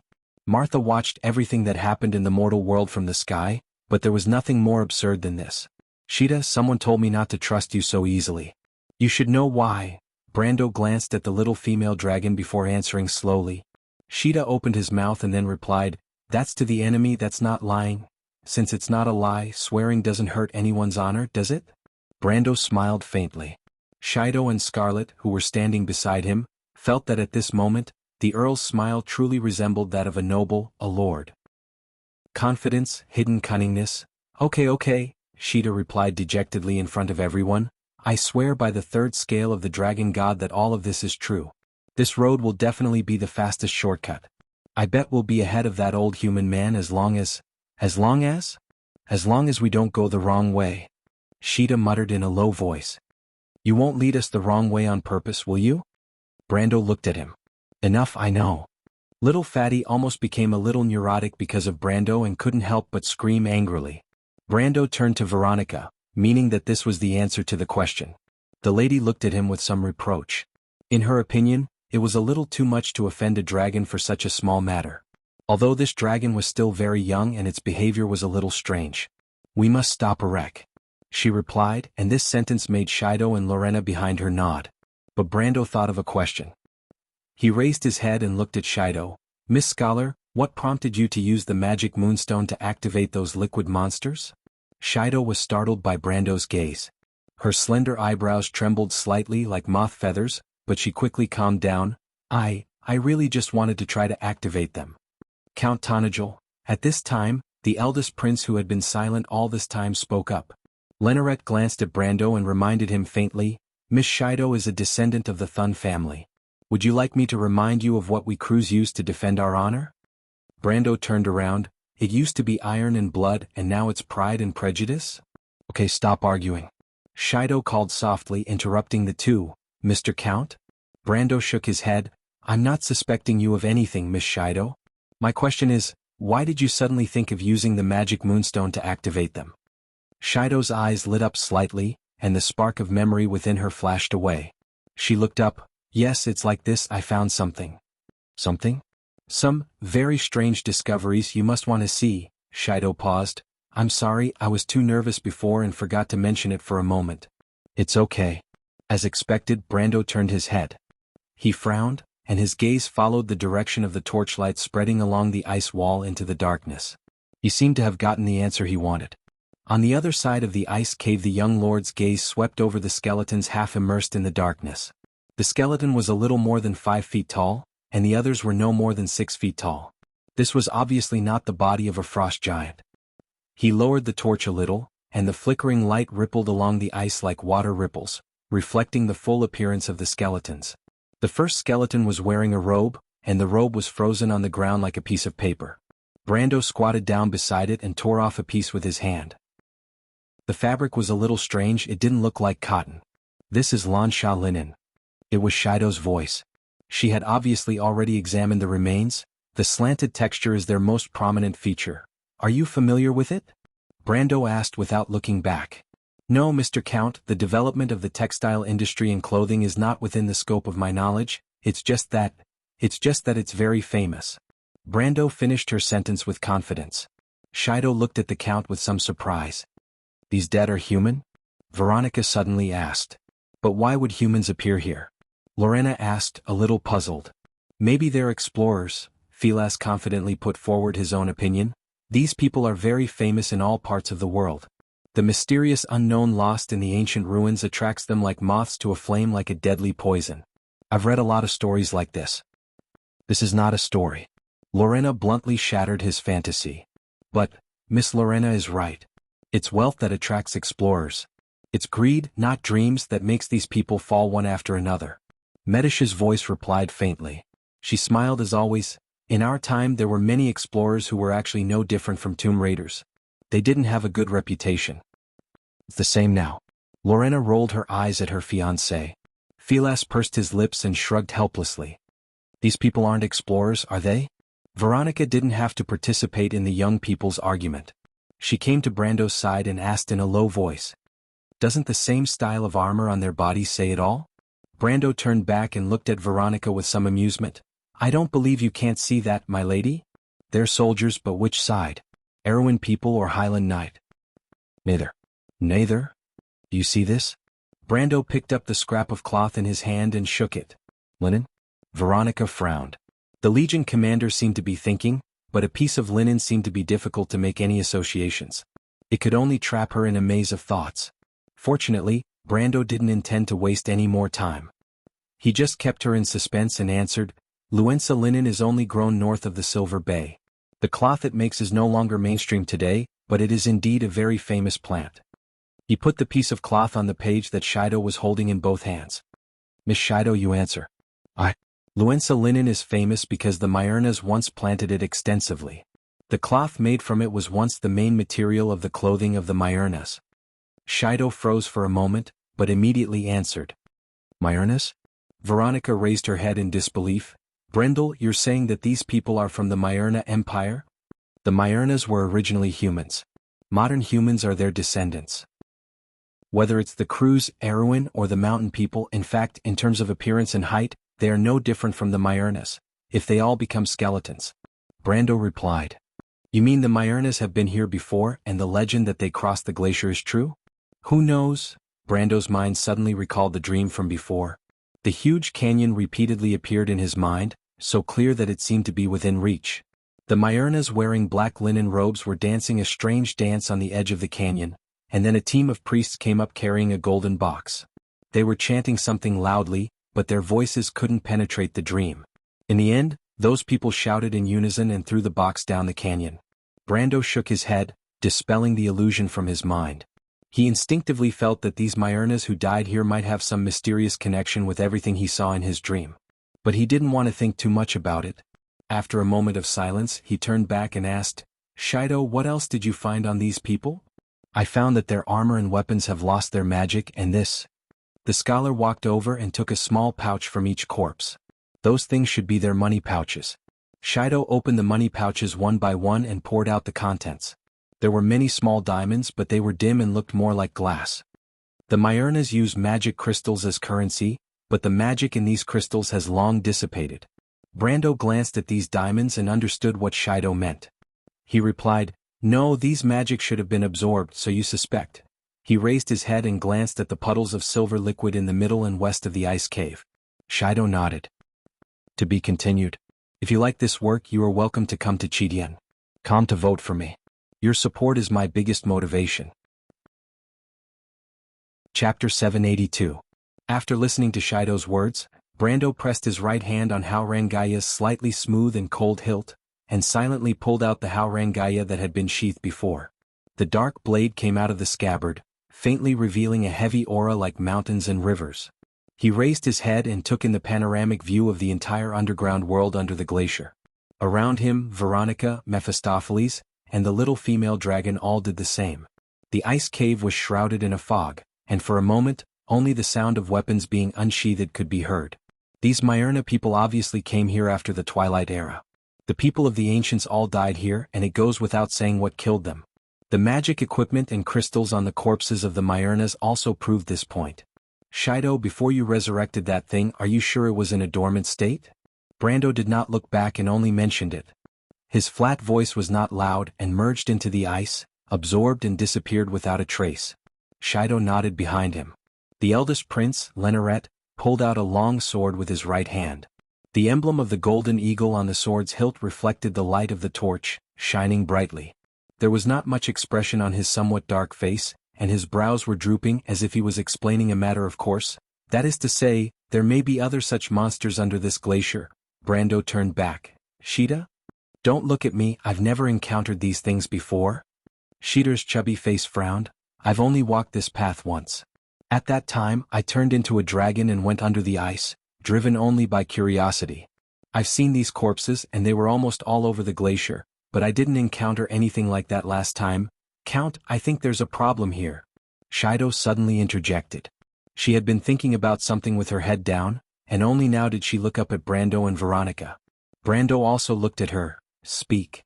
He replied, and he actually had the same doubts in his heart. For whatever reason, the Myrnas must have had a fierce battle with those monsters here, but the final result was like this. The answer he saw in front of him may not be really correct. There was another crucial problem. He looked at the girl from St. Eberson's Academy, which represented the highest academic level in the Kurlutz Empire, and wanted to get the answer from her mouth.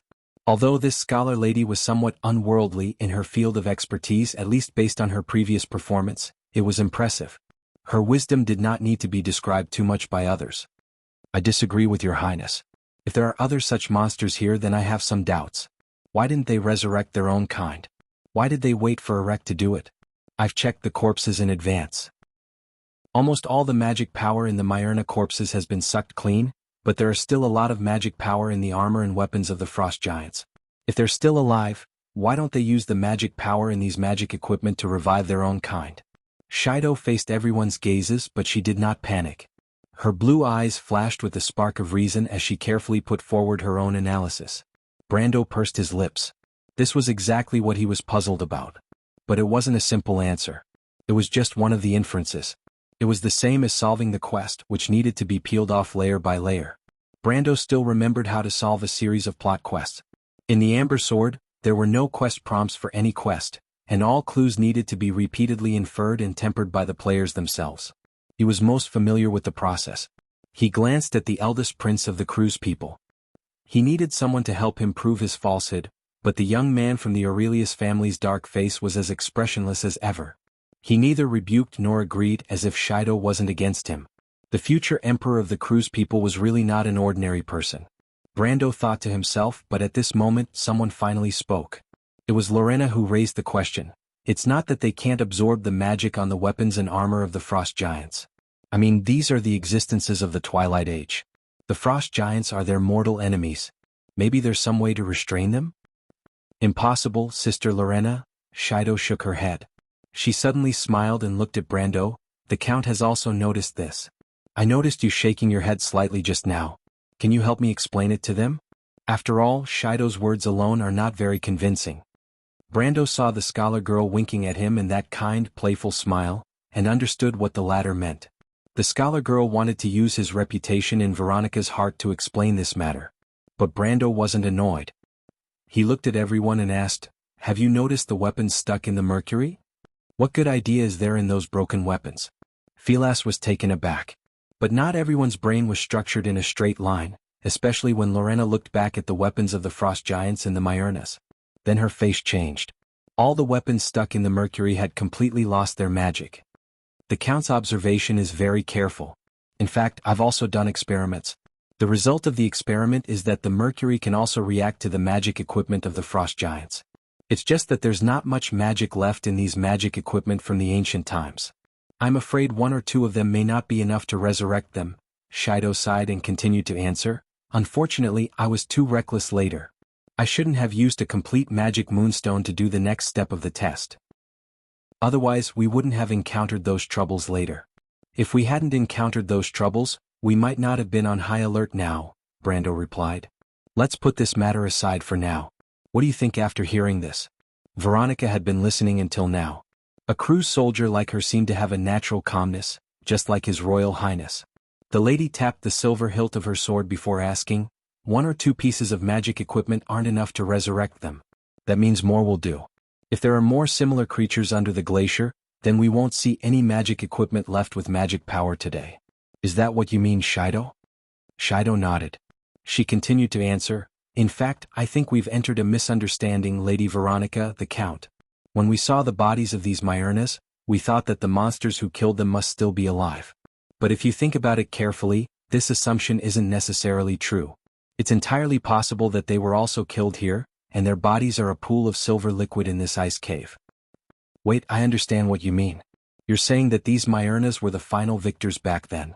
The corpses we see now are just the warriors who died together with these monsters back then, and these monsters are all left here. But how is that possible? Lorena retorted with a frown. It's possible, Sister Lorena.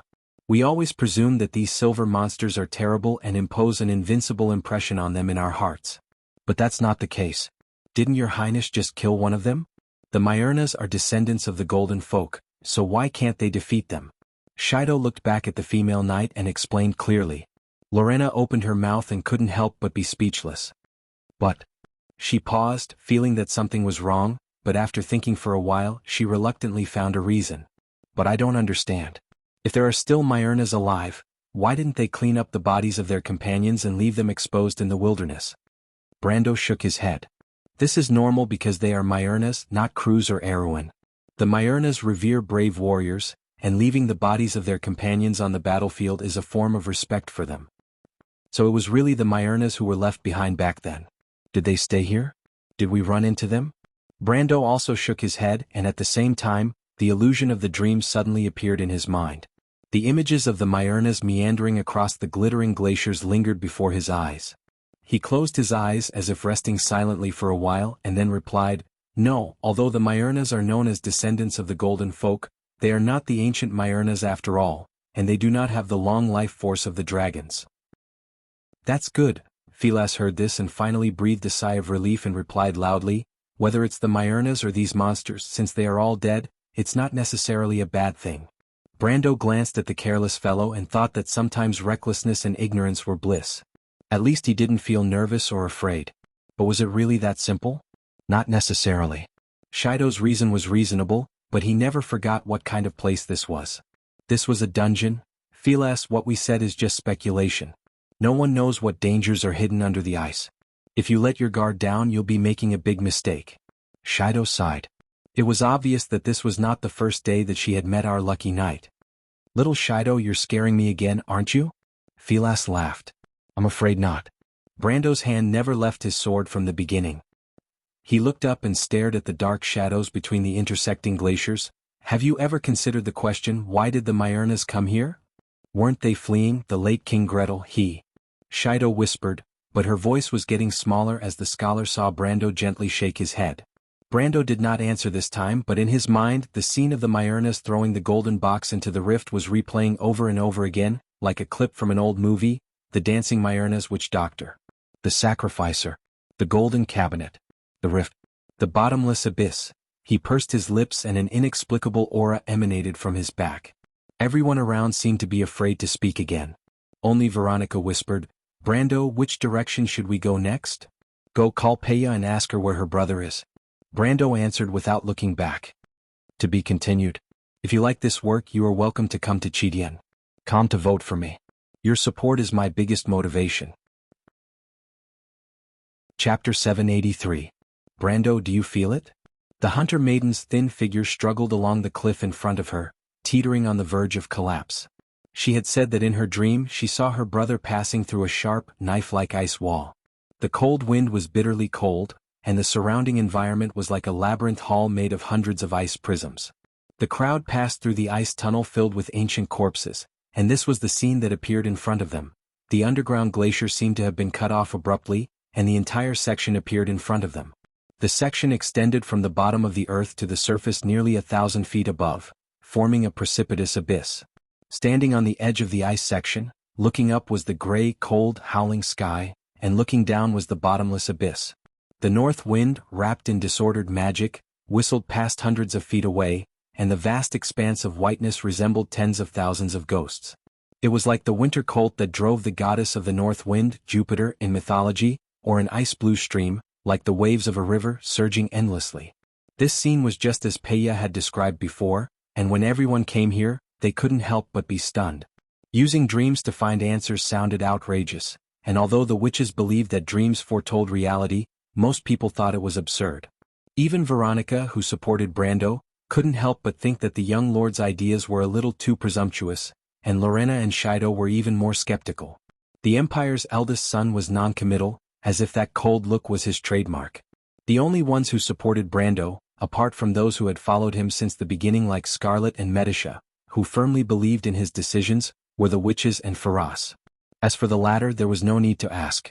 Our Mr. Knight was willing to believe in anyone he saw eye to eye, no matter how ridiculous the reason for believing was. But Brando himself had a hunch in his heart, and in fact he had been having this illusion all day. Something was guiding them. He remembered more than once his strange dream and the pair of eyes behind him that he couldn't find the reason for. You mean the voice on the ice? A long-lost familiar voice suddenly rang in his mind. Brando was slightly startled and immediately reacted, "Lady Saint Tassel, you're awake?" The voice on the ice had been following them since they passed through the crisscrossing cracks under the long ice, and the low rustling sound was imperceptible hundreds of feet away. If it wasn't for the flow of dark magic, Brando would occasionally even think it was just an illusion. But he was not the only one in the team who noticed this, as Alaz and the Ash Sword Saint were on high alert. Other than the glacier worms, the only things that can move under the ice are those unknown things. But the glacier worms rarely travel between the faults, and I'm very clear about this. I'm not talking about that. A part of the blood in your body is becoming restless. Haven't you noticed that, little guy? Sonorso's voice was a little lazy, but it soon became serious. She said in her unique, serious and slightly mocking tone, "You're not in a good state of mind right now. Do you expect me to be able to sleep in such a situation?" "Not mental state? What do you mean?" Brando was a little puzzled. Since entering the Black Forest, the Elf Queen had very little time to talk with him, and only occasionally discussed with him about the War of the Holy Saints. Most of the time, she urged him to learn swordsmanship and the lost knowledge of the Mist Elves. Today she suddenly woke up and she must have noticed something special. "Confusion, you were affected by the dream. Something here is calling you and it is trying to affect your mind." Saint Tassel replied seriously. Brando remembered the golden box as if he was pricked by a needle. He calmed himself down first and then asked, "Lady Saint Tassel, did you notice something?" "I think it's that thing. I don't know if you're lucky or unlucky." The Elf Queen sighed. Brando was slightly startled. "Back then we drove a group of Myrnas to the south and chased them from the plains north of Erewhon to the south, which was still covered by the Black Forest at that time. After the Dark Dragon was sealed, they stole one of the seals from Yasu and wanted to enter the loop of trade winds to gather the other seal. We and the Silver Elves chased them until here. We thought that they escaped from Buchi to Madara and formed the descendants of the Myrnas there today. But we didn't expect them to split into two. One went through the Stained Frost Forest and went to the east." "Wait." Brando was shocked. He suddenly stopped the words of the great sage of the Mist Elves and asked, "You said that they stole one of the seals from Yasu and wanted to enter the loop of trade winds to gather the other seal. You're not talking about the gray gem, are you? Other than that, what else?" Saint Tassel's voice became a little angry. It seemed that the chase didn't go very well.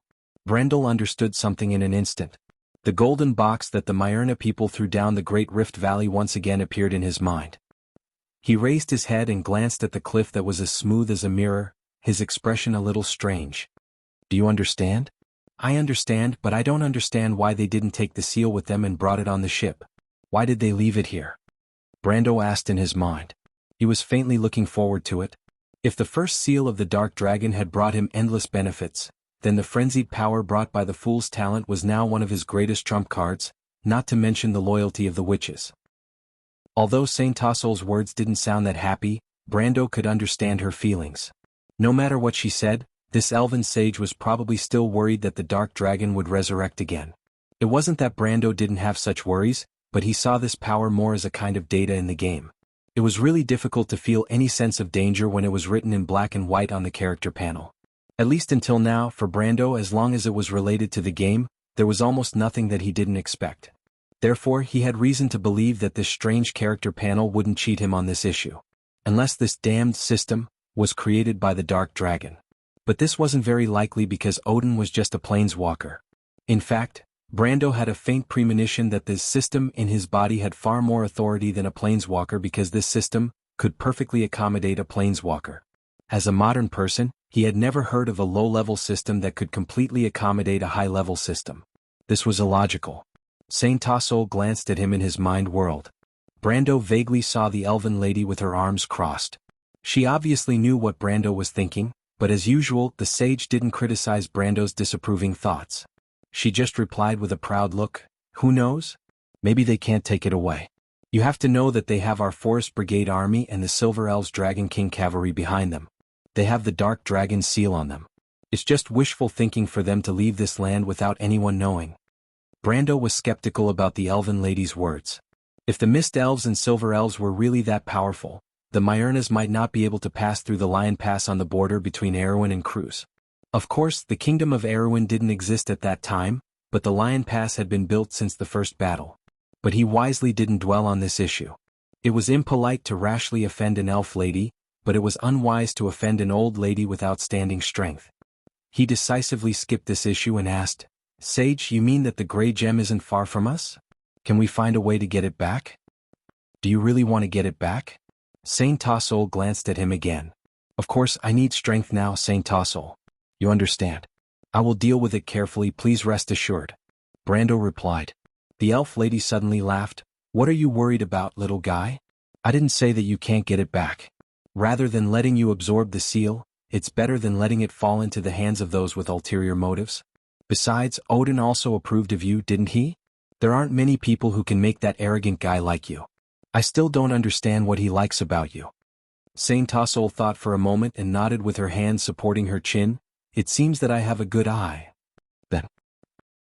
Brando was a little excited, as if the depression of being watched during the day had been swept away. "Don't be happy too early, little guy." Saint Tassol snorted. "You want to know the location of that thing? Actually, there's no need for that. It's not far from you and it's getting closer." "Getting closer?" Brando was startled. The leader of the Myrna people is called Saber Zansu.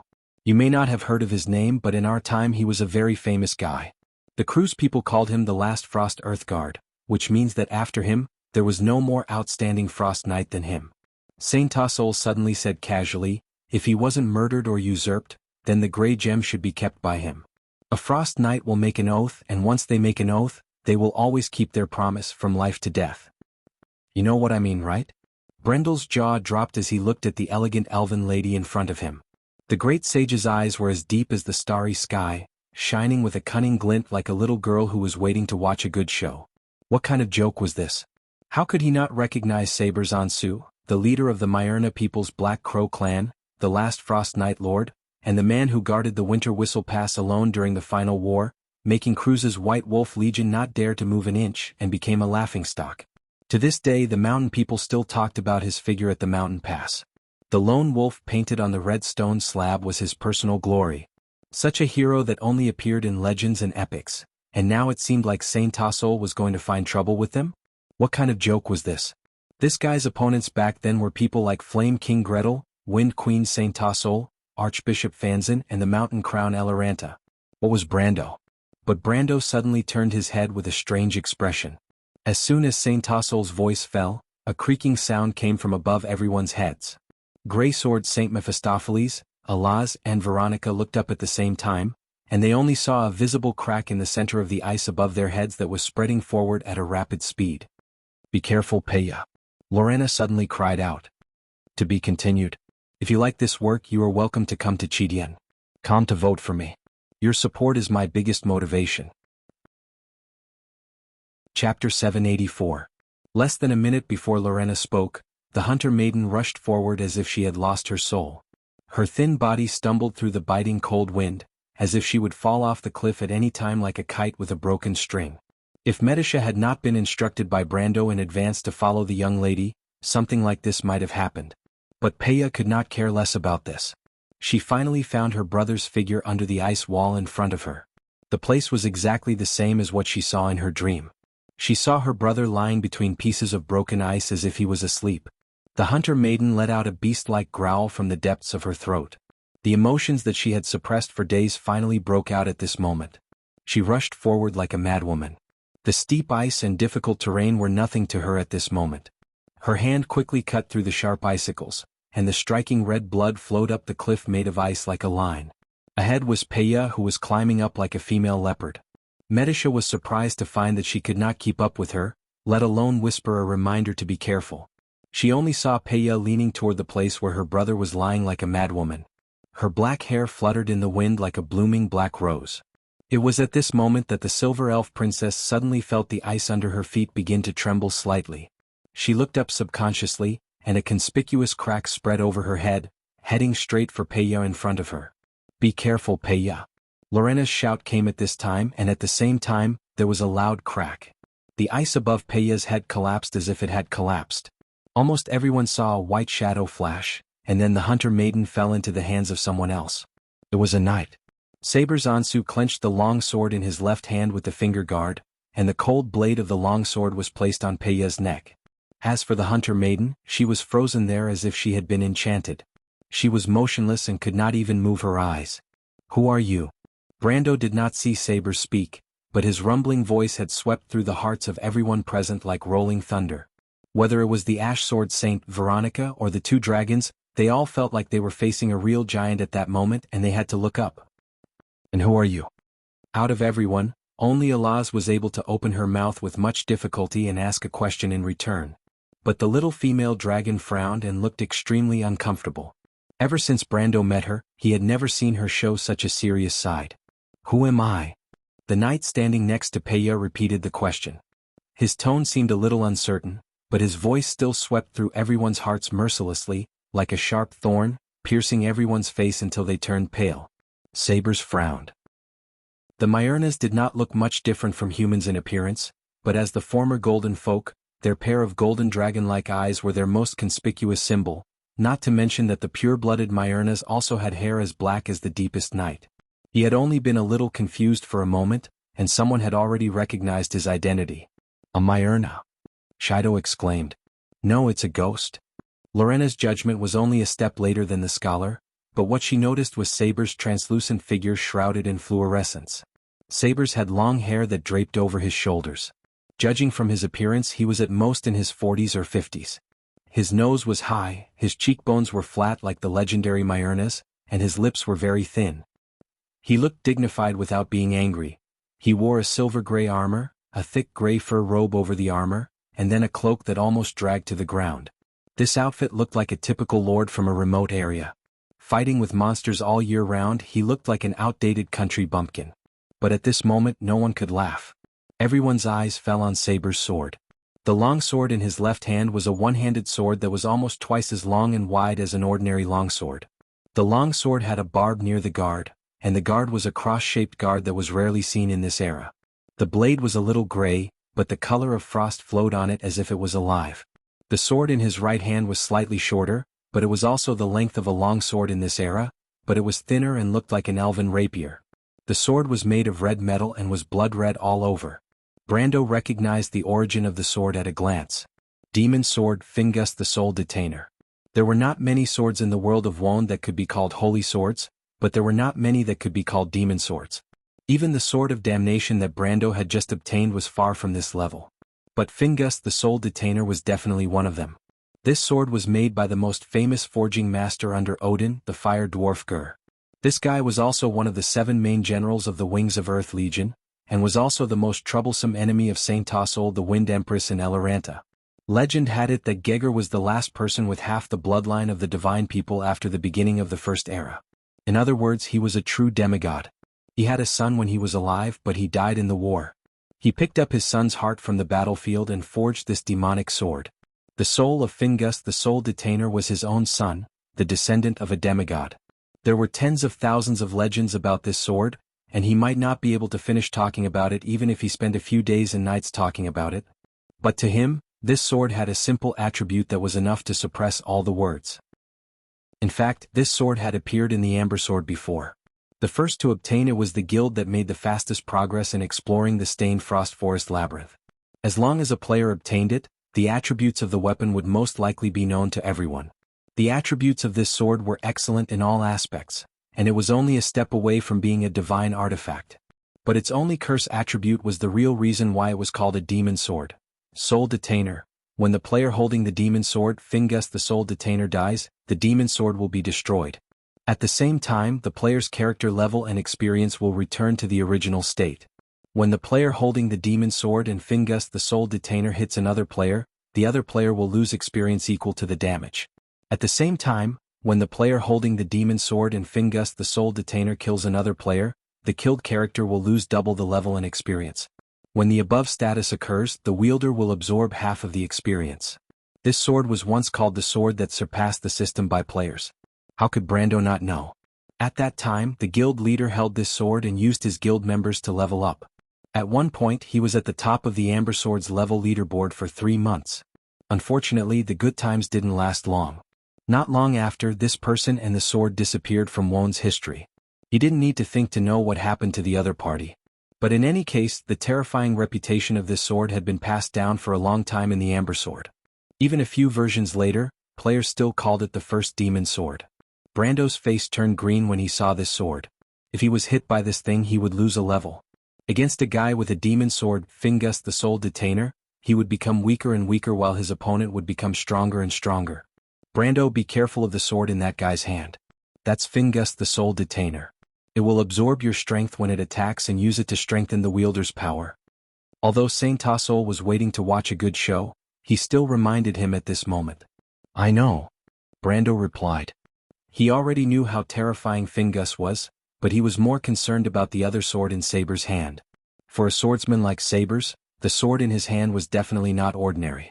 Although he didn't recognize the other long sword that was shaped like the ice crystal blade, he knew that it was definitely not inferior to Fingus the Soul Detainer. You know? How do you know? Saint Tassol was slightly startled. Fingus the Soul Detainer was the most notorious weapon in our era. In order to prevent people from coveting it and causing unnecessary trouble, after the victory of the war, we sealed off all information related to it.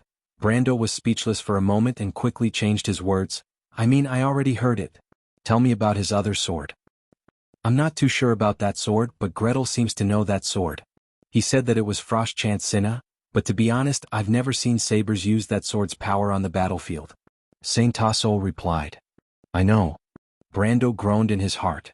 He already knew the origin of the other sword. Frostchant Cinna, the legendary ultimate weapon of the Frost Earth Guard. It was not a divine weapon, but it was more powerful than one. He fully understood why sabers rarely used the sword's power on the battlefield. It was because Frostchant Cinna was a legendary divine weapon against the army. Its only flaw was that it could not distinguish between friend and foe. It was once called an AoE sword by players. This sword had only appeared on the official website of Torrential Rain. The Guardian of Frost Soil was a class that dealt additional damage and lacked AoE. This sword perfectly made up for the only shortcoming of the class. It was said that the official plan was to release this sword as the Guardian of Frost Soil's class artifact, but in the end, it was left undecided. Brendel had heard people say that it was because the sword was too buggy, so the officials had put it into the game, but it was removed in the end. Everything about the sword was actually a mystery. But this mystery was now in front of Brando. Spirit Gatherer Fingus, Frostchant Cinna. Any Frost Knight who had one of these two swords could be regarded as one of the best among the players at that time. And to be like sabers who had both swords, Brando could imagine how abnormal that would be. It was no wonder that sabers alone could scare an entire army of the Cruz Empire. Brando now felt that Cruz's people were not stupid. Frostchant Cinna was used to clear out random soldiers. It was simply a nuclear bomb-level existence. But the problem now was that the terrifying existence who wielded such a pair of divine weapons was in front of all of them. And looking at the situation now, it seemed that their relationship was not on the friendly side. In fact, the moment sabers appeared, Brando already knew the identity of the other party. A hidden boss that did not have to be killed in the dungeon. Frost Knight. Veronica's voice came. Veronica's voice was finally heard. She looked at the sword in Saber's hand and seemed to be stunned for a moment before she recognized Dudian's identity. Dear Marcia, this class has not appeared in people's sight for nearly 300 years. Who the hell is this guy? To be continued. If you like this work, you are welcome to come to Chidian. Come to vote for me. Your support is my biggest motivation. Chapter 785. On the steep ice cliff, both sides were silent for a moment. Sabers looked down from above. The cold wind blew and the ice dust formed a white vortex behind him. The scene was so quiet that even time seemed to have frozen. The Frost Knight King from the War of the Holy Saints whispered quietly, "Who am I?" His voice was like a chant, echoing in the wind. He slowly raised the blood-red rapier in his right hand. His movement was so gentle that it felt like a dream. But the moment he raised his hand, an invisible wave of air shot out from the blade. The wind blade split the ice dust in front of it, and with a slight inclination, it went straight for Medisa, who was at the front. Wherever it passed, the air would become turbulent due to the turbulence in its path, forming a cyclone. Psionic shield. The silver elf princess frowned and shouted. A translucent spherical grid shield instantly appeared in front of her. It seemed that in the blink of an eye, the wind blade was already in front of her. With a loud bang, the wind blade hit the shield head-on. The translucent grid flashed, and the wind blade was squeezed on the shield, deformed and separated to both sides. It hit the ground behind her, leaving 2 deep scratches that were nearly 10 meters long on the glacier. When a warrior reached the elemental level, there would be an additional option for basic swordsmanship. Using skill and strength to compress the air to form wind blades, attacking the enemy within 100 feet range. From then on, the warrior's melee attacks would be extended to long-range attacks. Generally speaking, a swordsman who had just entered the elemental activation realm could have a range of about 100 feet. At the peak of elemental activation, the range of the wind blade would not exceed 200 feet. The distance between Medisha and Sabers was a full 100 meters. You are Sabers. Why are you here? Medisha raised her head and asked in disbelief. I recognize you, little princess. Sabers raised his head slightly and smiled. What's the meaning of memories in the past? History, dust, worthless. Who am I, little princess? I am a wandering soul. What a feast, there are whispers in the north wind. Sabers, you actually turned yourself into an undead? Medisha gritted her teeth and stared at the Lord of the Frost Knight, one of the supreme beings of the Myrna people. You have fallen so low. A boring agreement? Sabers replied faintly. Not smarter than the trifles of mortals, and not more foolish than the worries of sages. Honor, sacrifice, worthless. Obsession. Medisha enunciated each word clearly. Who did you make an agreement with, the Dark Dragon? Sabers, you're still guarding the secret of the Myrnas. You know you can't make a comeback. Sabers glanced at the silver elf princess. His indifferent gaze made it seem as if the world was just a speck of dust in his eyes. Even the oath he had sworn to protect was meaningless. The past and the future were all illusions. He suddenly moved the blade away from Peya's neck, and then slowly drew a line in front of him. Life, death, this is the boundary. Mortals, back off. What I guard is too heavy for you. Death is a straight line in my eyes, but in your eyes, it is fading away and parting. This is the crossing over the river Styx. While the trifles of the mortal world are still colorful in your eyes, back off. There was silence. Sabers, if Medisha's name did not mean anything to the others present, but Brando's next words were enough to make them understand the weight of the name, be careful. He is Sabers Ansu, the Lord of the Frost Knight of the Myrnas, one of the leaders of the final battle. You Cruz people should know him. You gave him a title, the Lone Wolf of the Highlands, the Executioner of Winter. It's him. Veronica, Mephisto, and Lorena's faces all changed. The commander of the Azure Skies even subconsciously pulled out her sword from its sheath. Shido screamed in fright. Even His Royal Highness, who was suspected of having facial paralysis, could not help but raise his eyebrows. Regardless of whether he was an enemy or a friend, Sabers was still a hero of the previous era. His era of fame was the most magnificent period of Wone's history. To put it bluntly, in front of Sabers, Veronica and Mephisto were not even children. Medisha, how are you? Brando whispered again. I'm at the peak of the elemental enlightenment level. I'm fine, but his attack seems to be a test.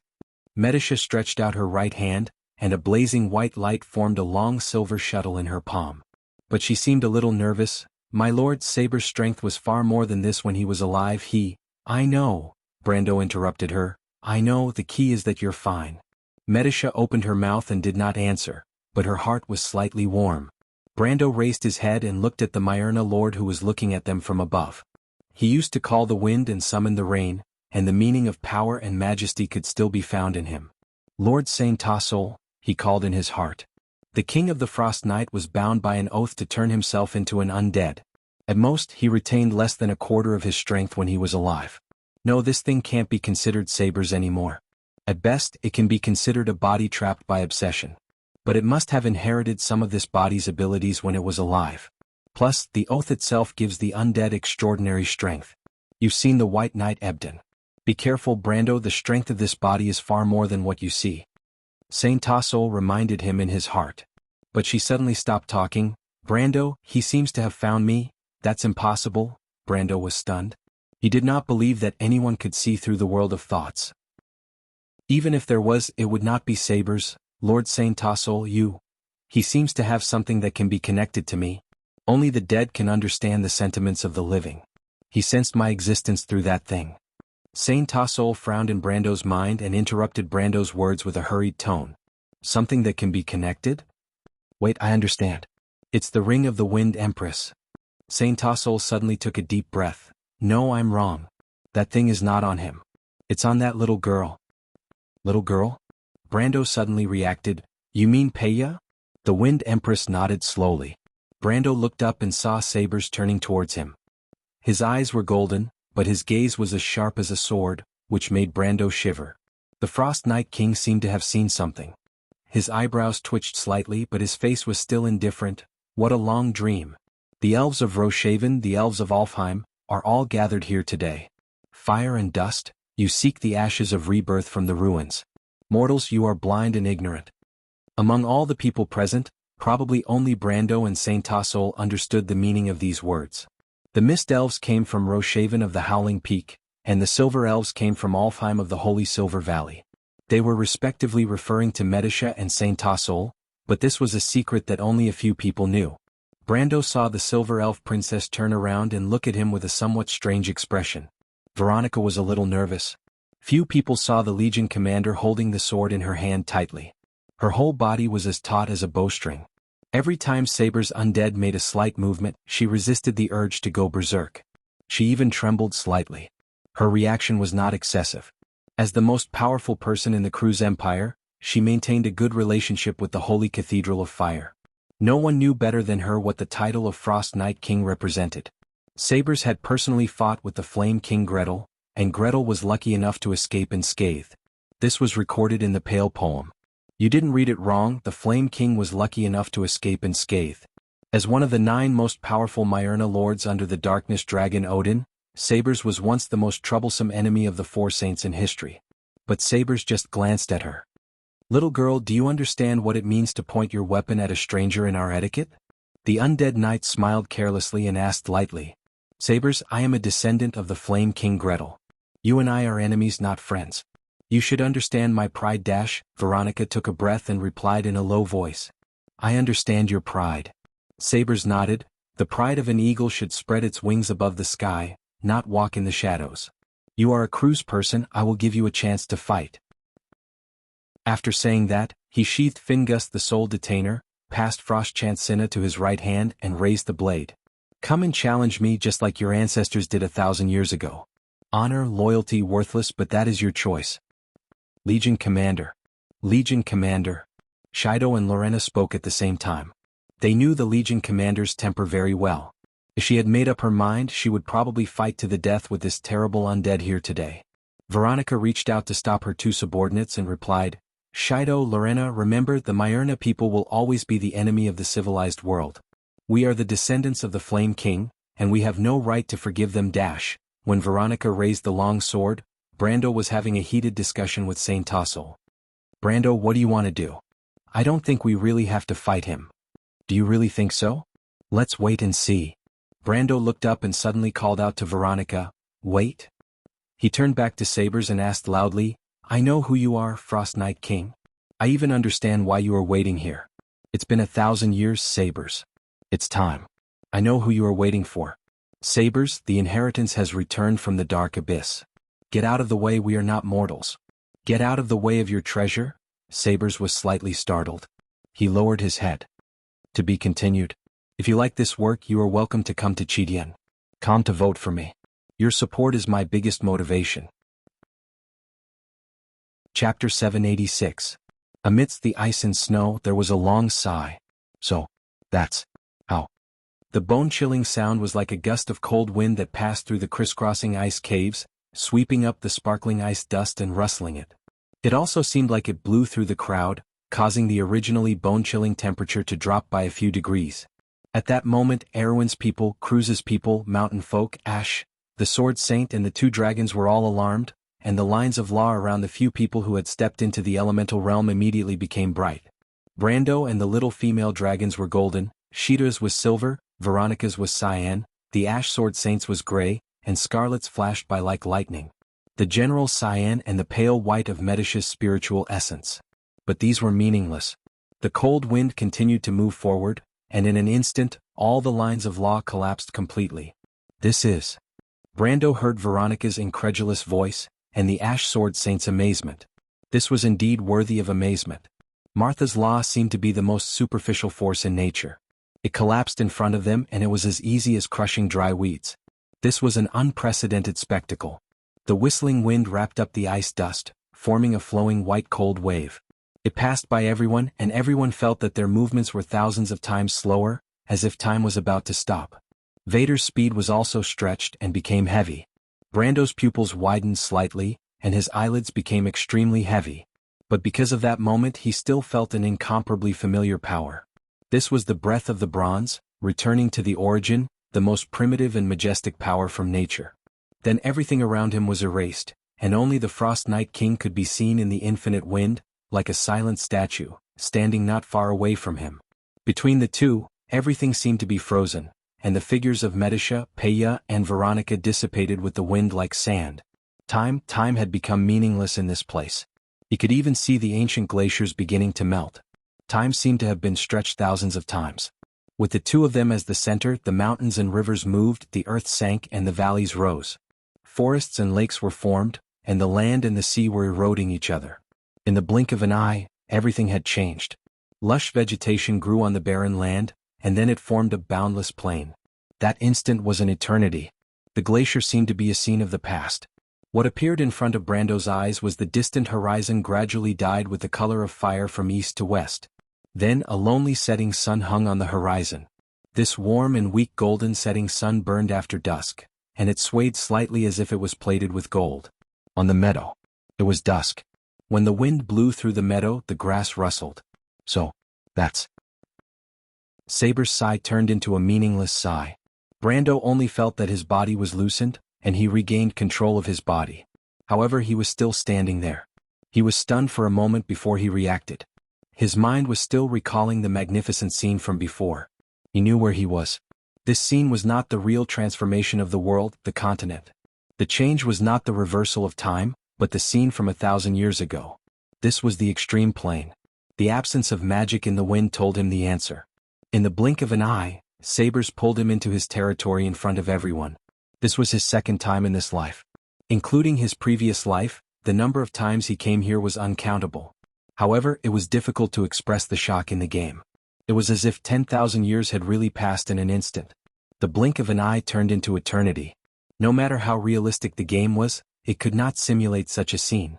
However, the power of eternity could. The beautiful sunset of my era is still so enchanting even today, 1,000 years later. It's a pity that even if time stops, mortals still have to move forward. You must have never stopped to look at the scenery along the way. Mortals, fighting and killing is so tiresome. Sabers looked at Brando's calm face with admiration. He did not know that Brando was already used to it. He only thought that it was a rare quality. However, Sabers' expression was still cold. To the undead, memories of the past were only left with the pain and regret of torturing the soul. Brando was not in a hurry to answer. He still had other doubts in his mind. You said that he was only at the peak of the law. Master Saint Tassol, I don't think that the power of the peak of the law is enough to pull someone into the extreme plane. I also said that it was not his true strength, Saint Tassol answered matter-of-factly. Brendel wisely chose to shut his mouth. After all, he had a deep understanding of this elven lady's arrogance. As long as the Wind Empress had a reason, then she must be right. Even if she didn't have a reason, then she might not necessarily be wrong. Trying to argue with a lady who could be both positive and negative. There must be something wrong with his brain if he were to debate with a lady who had 200 examples from history. This was an existence that mortals called a sage with 1,000 years of experience. Even if 1/3 of the time was spent sleeping, it would still be 300 years. Brando's experience in this life was 15 times more than what he had seen in his previous life, and 3 times more than what he had seen in his previous life. In other words, this was 3 times more of a slap in the face. Brando did not feel the need to experience all this. People could make mistakes, but they must not make the same mistake again and again. The former was a problem of meticulousness, while the latter was a problem of intelligence. He raised his head. The Frost Knight King of the Myurnas did not just pull him into the extreme plane to discuss the scenery with him. Memories for the undead are full of regret and pain that tortures the soul. Every memory is a kind of torment for them. They linger. In these memories they were waiting for release. And Saber's release was the oath that he had sworn to protect. He must have brought him here for the blood of God that flowed in his body from the darkness dragon. That was the inheritance of the fool. The king of the Myurnas. Little guy, let me ask you. Are you the one chosen by that guy? Sabers paused for a moment and slowly opened his mouth. If the guy you are talking about is your king, the darkness dragon Odin, then I have to nod my head, Brando replied. Barely, Sabers replied slowly, but do you think that you have one of the 7 seals in your body, so you are qualified to negotiate with me on an equal footing? Brando shook his head. That's your opinion. I don't need any reason to be on an equal footing with anyone. In my opinion, everyone is equal. Interesting, Sabers said thoughtfully. Then what qualifications do you have to save those people? You are not a savior. Some people are destined to struggle in the fire, but you changed their fate. Brando was slightly taken aback. What do you mean? You know, history always shows a surprising similarity. The undead of the Frost Knight King drew a circle in the air with his fingertips. Whether it's an empire or a kingdom, from its rise to its peak, and then to a touch of dust, history always faithfully follows its rules. You try to grab its reins and pull it back on the right track, but you don't know that this in itself deviates from the original meaning of history. Going against the heavens, the actions of the fool. You can see my memories? Brendel finally showed a surprised expression. Saber's words were obviously an evaluation of his actions, and he had not said a single word to this guy in front of him. In fact, they had only met for a short while, so how could this guy be so arrogant? How did he know about his past? The only possibility was to read his mind. But this did not exist in the game, and it was also forbidden black magic. No, Sabers opened his mouth, revealing a soundless smile. Brendel could finally see the soul fire dancing in his eyes. It's just a little trick. You should have heard of this spell before. You should be happy after all, under this law, Martha at least recognizes you as a hero. That spell. Brando suddenly remembered the spell and couldn't help but be a little stunned. Isn't it not allowed to be used on players? Players? Ha. Brando suddenly felt that he had made a mistake and quickly shook his head. It's nothing. You can see all of my past? He suddenly became a little cautious. Everything about the previous world was undoubtedly the biggest secret for him. Those things must not be revealed. Once it was revealed, what awaited him would only be the end of being regarded as a heretic. Everything about the game was too difficult to explain. No, it's just a small part. No one can become a legend when they are born. But you are special. Your life before the age of 19 was completely blank. It's a little strange. It seems that there is something blocking the effect of this spell. Is it Martha? It doesn't seem like you are the chosen one. The chosen one. Sabers shook his head as he muttered to himself.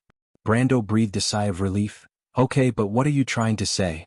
Sir Knight, you didn't pull me here just to ask me these inexplicable questions, right?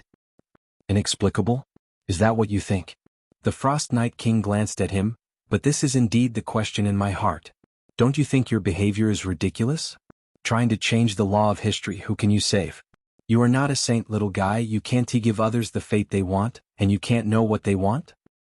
He looked up. Let me ask you, how can you be sure that everything you do is right? Maybe you can save this kingdom for a while, but at some point in the future, it will always fall into a sea of fire. There is no eternity in this world. Maybe it will even lose the chance to redeem itself because of your unauthorized changes. You think you have saved everyone, but you have harmed them in the future. There will be a time when they will blame you. Everything you have worked so hard for is in vain. Don't you think your behavior is very shallow and ridiculous? The Frost Night King's tone was a little agitated, so much so that Brando always felt that the other party was implying something. He frowned slightly and looked at the other party. I don't have an answer to your question. No one can decide right or wrong, but at least I have a clear conscience. A clear conscience? How ignorant. Sabers suddenly pulled out his sword. In his hand was the blood-red soul detainer. The Frost Night King's eyes suddenly flashed with a cold light, as if he was a gentle questioner a moment ago, and the next moment, he became a murderous butcher. He replied coldly, Then I want to tell you, little guy, your answer to this question made me very dissatisfied. Because of your shallow answer, I have decided to kill you here, so as not to shame the noble bloodline. When you die under my sword, I will ask you if you have a clear conscience. As soon as his voice fell, the sword flashed. Brando didn't even have time to react before he saw a line of red in his vision. At that moment there was only one thought in his mind. Damn, is this guy crazy? Why did he attack just like that? P.S. This time I am stuck for a week. Anyway, this is my bad habit. You all know that I don't know why, but I always feel that the writing is not good enough, and then I am very conflicted. I can only guarantee that the time I am stuck will be shorter and shorter. It will definitely not be like Kanan, which was broken for a few months. Last time, I posted a chapter of Kanan on April Fool's Day. I wanted to tell the old readers of Kanan that if there is a chance in the future, I will still finish Kanan. As for whether I will start a second chapter or continue it, it will depend on fate. To be continued. If you like this work, you are welcome to come to Chidien. Come to vote for me. Your support is my biggest motivation. Chapter 787. The soul detainer Fingus' long and narrow crimson sword was like a red line that constantly changed its trajectory. Even the Myrna Lord's movements on the ground could not be seen.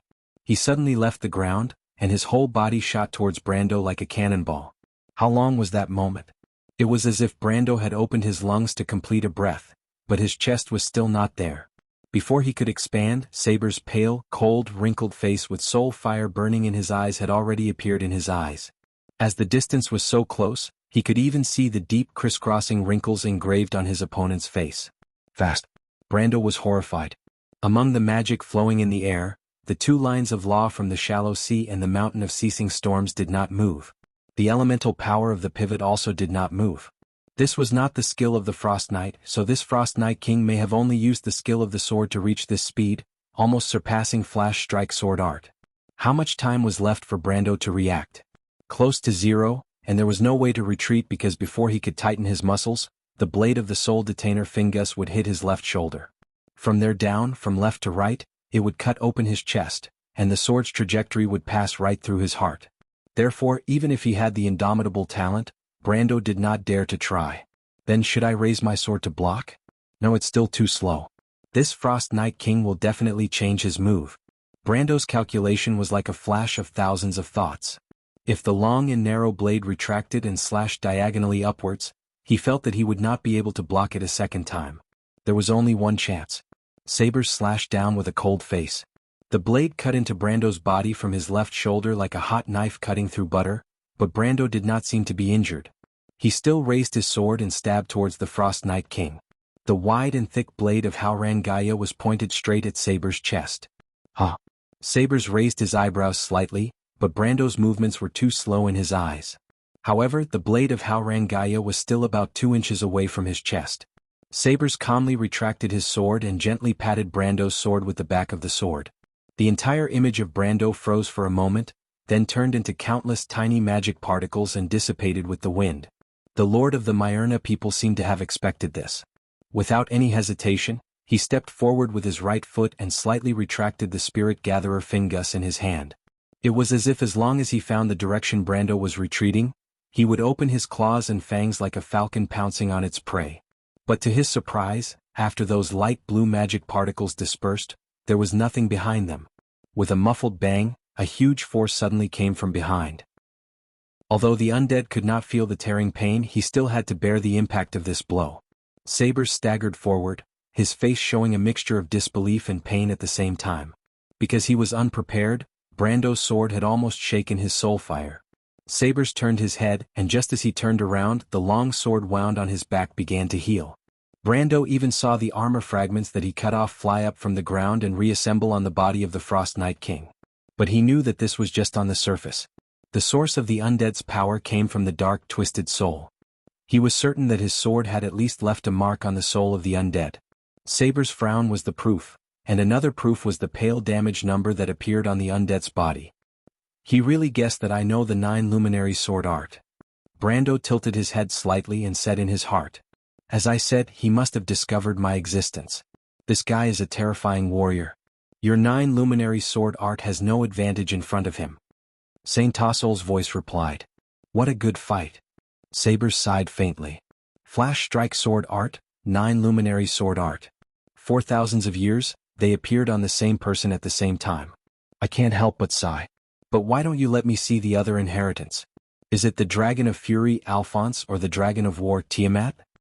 He raised the blood sword in his hand again. But unlike the previous surprise attack, Brando was prepared this time. He quickly took a small step back, lowered his center of gravity, raised the Haurangaya in his hand, and put on a defensive posture. This guy is indeed sharp. He guessed our trick immediately. It's just your trick. I said that Sabers was born to fight. He rose from the status of a commoner to the position of a lord. He is a superman, a legend among the Myurnas. Saint Tassol replied calmly. But I always feel that this guy is testing me. Brando whispered in his heart. Why do you say that? Although the attack just now was stunning, I felt that it was still not the full strength of that guy. Even the power after the perfect bronze body is not just limited to this. If he attacked with full strength, I would have been dead by now. Besides, this is his extreme plane. If he used the power of the law, I would have nowhere to run. I feel that he deliberately suppressed his power. The power of the body is only at the highest level of elemental activation. The exchange between the two was completed in an instant. In fact, Sabers had already launched his second attack. It was an ordinary straight stab without any special characteristics, but it was as fast as lightning. It was impossible to dodge, and the only way to block it was to raise a sword. Brando split his attention to block the sword to the side, but before the blade of the Haurangaya touched the blade of Fingus the Soul Detainer, Sabers had already retracted his sword and stabbed towards his lower abdomen. Both swords were classical swordsmanship. If it was any other sword saint from the same era, they would have been flustered. It was not because their skills were inferior, but because most of the technical specifications of ancient swordsmanship were very different from today's. However, other than Brando, he had experience with swordsmen from ancient times. In the strange dungeons of Amber, there were plenty of opportunities. Since the players in the game had developed a way to obtain ancient skills, they naturally would not be unfamiliar with many things from that era. The battle formation swordsmanship of the Myurnas was just SOSO. The moment humans blinked was less than 1/5 of a second. Very few people would pay attention to such minute movements of their own kind. In the moment of blinking, humans would close their field of vision and then switch it again. It was like a continuous switching of frames. However, in the moment of this frame, Sabers stabbed, Brando deflected with his sword, Sabers retracted his sword and stabbed again, Brando blocked with his sword hilt, Sabers slashed horizontally, Brando retreated and parried with his sword. The two exchanged movements 3 times. It was as if their movements were faster than the speed of sound. After a round of exchanges, Saint Tassol heard the crisp sound of 2 swords clashing. The Frost Night King raised his head. You can predict the trajectory of my sword? What's going on? I noticed that one of your companions is the little princess of the Silver Elves. Does that mean that you've mastered their unimaginable battle technique? The Myurna leader's voice buzzed. What's going on? I noticed that one of your companions is the little princess of the Silver Elves. No, wait, not only that, although the Silver Elves' battle technique is amazing, it is just a preemptive move. Your reaction is even one step ahead. You knew in advance how I would attack. Brando took a deep breath. He was not as free as Sabers and had the time to worry about these problems. The combat skills of the Frost Night King were beyond his imagination. Although the latter seemed to have suppressed his strength to a certain range, his swordsmanship alone was enough to not give him the slightest chance to relax. There was no technique, it was just fast. Brando did not know how someone could practice swordsmanship to such an extent. Those 3 swords were obviously very stiff. If it was anyone else he could have easily defeated them, but it was Sabers. The 3 swords were like one, and Brando's hands were almost numb before he could block them. He was almost as surprised as Sabers. How could it be so fast? How could the three swords that were unrelated be mixed together? Brando thought of his grandfather at that moment. He felt the same way when facing sabers. It was just that his grandfather's understanding of swordsmanship was beyond that of ordinary people. When facing sabers, he deeply felt the fear of facing death. Saber's swordsmanship was the real killing swordsmanship. Brando subconsciously loosened the hilt in his hand. Muscles that were too tight were not good for swordsmanship, but what could he do? The three swords from before, each one was faster than the last. If he did not tighten his body, he would not be able to keep up with the rhythm. He could still feel the pain in his wrist and forearm muscles. It was just a moment of explosion, but it was almost beyond his limit. Then Saint Tassol's voice came, "This doesn't mean anything. No one will go all out in the first attack. Little guy, don't think I don't know what you're thinking. If Sabers uses the power of law, I'm afraid you'll have to use the god-slaying magic breaking all. But I have to remind you. Although it's rare, it's not like it didn't exist in our era. Sabers is not a fool. You have to be careful. The level of power he uses is far beyond that of Williams." Comparing Williams and Sabers, it was indeed the difference between a dim star and a bright moon. However, Brando was not a country bumpkin who had not seen the world. He once had a perfect body and he knew what kind of realm it was. However, Saint Tassol's words at least dispelled one of his thoughts. For someone with a perfect body, there was no need to use the god-slaying magic breaking all. The god-slaying all was not necessary. The level of power they used was only in a flash. Only in that moment would the lines of law in the extreme plane shine like a net. However, with his current level he could not grasp that opportunity. Sabers did not immediately launch the third attack, which gave Brando a chance to breathe. He felt Saint Tassol looking at him strangely, but he seems to want me to show him the inheritance of the Dark Dragon. I feel that this guy has other plans. Otherwise I wouldn't be able to block those three swords. It's too scary. You're wrong. Brando, Sabers will definitely go all out. Even if you are Odin's heir, it doesn't make a difference to him. As long as he uses his sword, it will be a life and death battle. He did not hold back in his previous attack. If you reacted a little slower, you would have become a cold corpse by now. Saint Tassol paused for a moment. Maybe your premonition is right. But you should also face this battle with the mentality of facing a life and death struggle. Odin doesn't need a cowardly successor. You should understand this. Brando nodded. The Wind Empress' nervous tone made him feel a little emotional. I can see that. Thank you. Then what do you plan to do? What else can I do? Brando's voice suddenly became low. He raised his head, and black flames suddenly spread out from his body, starting from his back, extending to his shoulders and arms. The flames instantly covered the Howran Gaia and burned fiercely. They also formed horns on his forehead and a pair of dragon-like wings on his back. This was a phenomenon that would only appear in the world of pure laws and magic. The mark of the blood of the fool that belonged to the dragon of war, Tiamat, was almost completely activated. At that moment, it was as if a wildfire was released from the depths of his heart. His physical strength instantly doubled. He bared his teeth, revealing his white teeth. This was a little different from his usual personality, because Brando only felt the same fire burning in his heart, screaming for him to release his wild nature. He's forcing me to release the power of the blood of the fool. I don't seem to have any room to resist. Brando's eyes were frighteningly bright. The only way is to fight. Very well.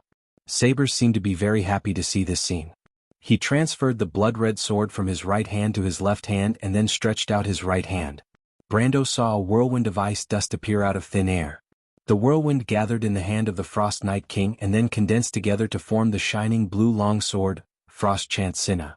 Sabers held the red sword in his left hand and the blue sword in his right. His hands were hanging down and he smiled slightly. Mortal, I'll give you one last chance. Step back and you will not die. He's threatening you. If you step back, I'm afraid you won't have any fate with Odin's inheritance. But if he says that he wants to let you go, it may not be true. You have the blood of the fool in you, and he won't let the inheritance of the Dark Dragon be lost on the earth. Saint Tassol immediately reminded him. I know. Brando almost groaned in his heart. Of course he knew, but the problem was that the floating magic in the air was becoming restless. The lines of law from the three elemental planes were fluctuating unstably at the same time. Only the skills of the Frost Night King could connect with the power of the three elemental planes. Sabers was known as the Frost Night King in his time, not the Sword Saint. Brando knew the difference between them even if he used his knees to think. Are you planning to step back? Of course not. How could a player step back in front of a mission? This was not in line with Brando's aesthetic. He looked up and stared at Saber's next move. Even if it was the Frost Night King, it was not impossible to defeat him, if his guess was correct. At this moment he suddenly remembered the experience when he confronted Ebden. The difference in strength was the same, and it was the same battle of life and death, but there was still a chance of survival in the midst of death. You gained an almost arrogant confidence from the thrill of the sudden increase in strength, Sabers said. Life and death is not something that can be changed by determination. He raised his sword and the floating magic in the air suddenly paused. The lines of law from the three elemental planes sank at the same time. With the Frost Night King as the center, the ground within 100 feet radius seemed to be injected with some kind of magic. The cracked ground slightly brightened, and then with a loud bang countless ice spikes grew in all directions in a spiral. In the blink of an eye, ice and frost covered the entire ground. Frozen Earth Domain, one of the core skills of the Frost Earth Guard. In the domain, the Frost Earth Guard's mobility would be increased, and the enemy's mobility would be reduced. At the same time, the moment the domain was activated, all creatures on the ice would be imprisoned for half a second, decreasing based on the difference in level. Half a second sounded like the blink of an eye, but for an existence of this level, it was the difference between life and death. Sabers was very clear that the 9 luminary sword art was meaningless under such a large area of attack.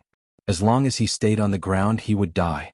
Unfortunately at that moment he did not hear Brando shouting in his heart, as expected, this is the moment.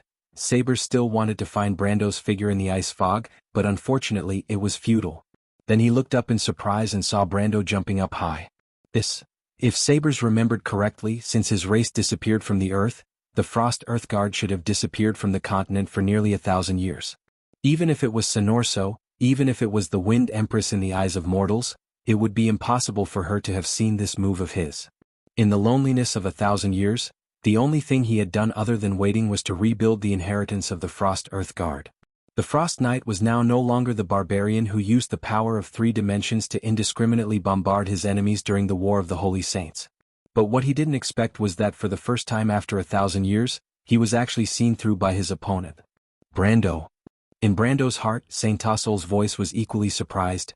Sometimes I wonder if you can read minds. Even I have never seen this move of Sabers. How did you react? No, I don't. It was just luck. But another answer in Brando's heart was, isn't this the standard starting move of the Frost Knight in the early days?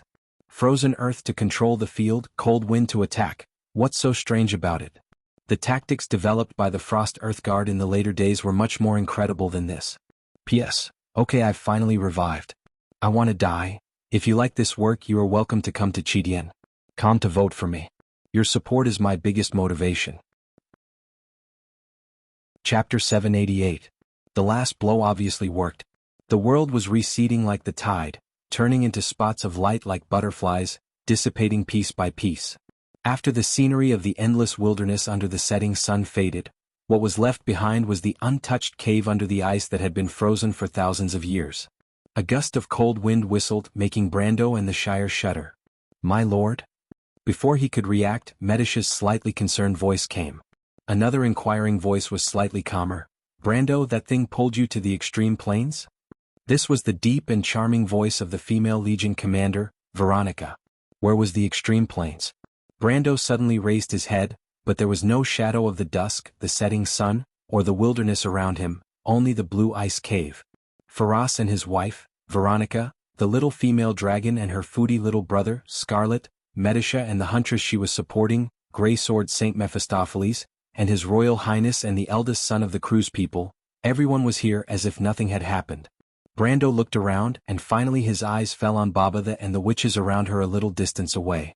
Babatha's eyes were burning with a fanatical light, and the witches who usually seemed to disdain dealing with mortals were exchanging glances with each other, but without exception, they looked at Brando with some surprise in their eyes. Then there was the little female dragon's pair of somewhat puzzled golden eyes, which seemed to have a flame in them. You have a strange smell on you. Alas sniffed and asked with a frown. Brando took a breath. He was wounded all over and gritted his teeth in pain, but when he heard the little female dragon's question, he was surprisingly quiet. He almost thought that all of this was a dream, but fortunately, the witch's eyes and the little female dragon's doubts answered his doubts. He could not help but clench his right hand, and the thing in his palm was the answer to everything that had happened before. But the others obviously did not notice Brando's subtle movement. The Shire exchanged glances with him, while Veronica and Mephisto's eyes fell on Brando's left hand. Brando's Haurangaya had long been sheathed and hung diagonally on his back, and he was holding another sharp sword in his hand. The blade of the sword was like a thin leaf, frosty blue, like an ice crystal. Frost Chant Sinna? Veronica's voice asked. Brando, what happened? Were you pulled into the extreme planes just now? What happened? That was a good question, especially for Brendel. He raised his head, but everything that happened before seemed to be replaying in his mind. Frozen Earth Domain. As Sabers raised the slender, bright blade of Frost Chant Sinna in his hand, a cold aura like ripples spread out in all directions with his body as the center.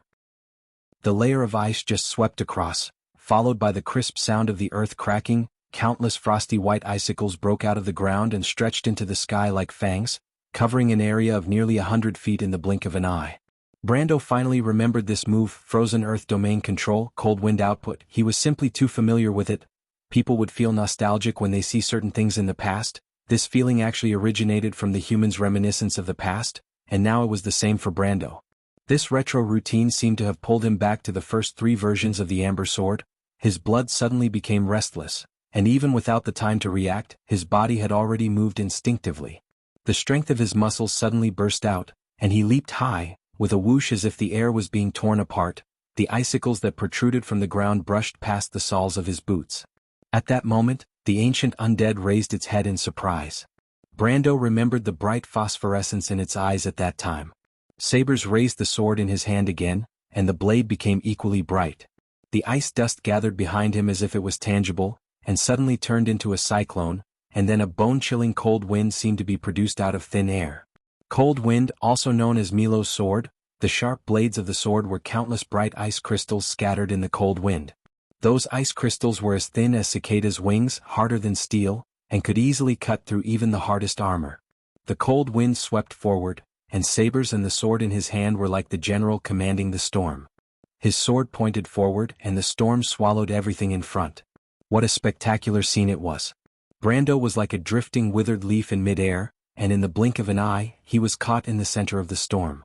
Countless ice crystals were about to pass through his body, but the imagined scene of his limbs being torn apart and blood raining down did not happen. At the critical moment he once again used flash strike sword art. The pitch-black blade swung out as if it had been practiced thousands of times. Its speed had reached the peak of what this world could bear. The space around him buzzed and vibrated. The space around him was stretched to the extreme. Those ice crystal fragments that were as sharp as ice spears seemed to be grabbed by an invisible force. They naturally slid to the sides and were pulled behind him, crisscrossing past him. In front of him, the distance of space had long been distorted by the same majestic force. Saber's pale face seemed to have crossed hundreds of feet and appeared in front of him. Brando swung his sword at Saber's waist, the area where the Frost Night King was unprepared. But the moment before Brando's sword reached his body, the soil under Saber's feet seemed to have been given life. It automatically arched and formed a solid wall, allowing Brando's sword to hit it. With a muffled bang, a shockwave visible to the naked eye spread out from Brando's sword in all directions on the wall. Fine cracks immediately appeared on the wall, and the cracks continued to expand. Then the wall fell apart and collapsed. But that was the end of Brendel's attack, and the only thing he managed to do was to cut down a mud wall. But of course this was not an ordinary wall. This was one of the life-saving skills of the Frost Knight, Frost Earth Wall. Frost Earth Wall. The Frost Earth Guard draws 20% of his current mana to build a barrier from the ground. The material of the barrier is determined by the environment at the time. If the Frost Earth Guard has the Dark Ice specialty, then the barrier will have an additional layer of ice, hardness +2. The barrier will automatically block a fatal attack, and then return the remaining HP to the caster. The Frost Earth Guard can only use this skill on the ground. Brando was satisfied that he had exchanged one of Saber's life-saving skills with one blow. At least it proved that his attack was still a threat to his opponent, and this knowledge gave him a boost of confidence. But before he had time to be proud, an iron boot suddenly stretched out from behind the crumbled earth of the Frost Earth Wall.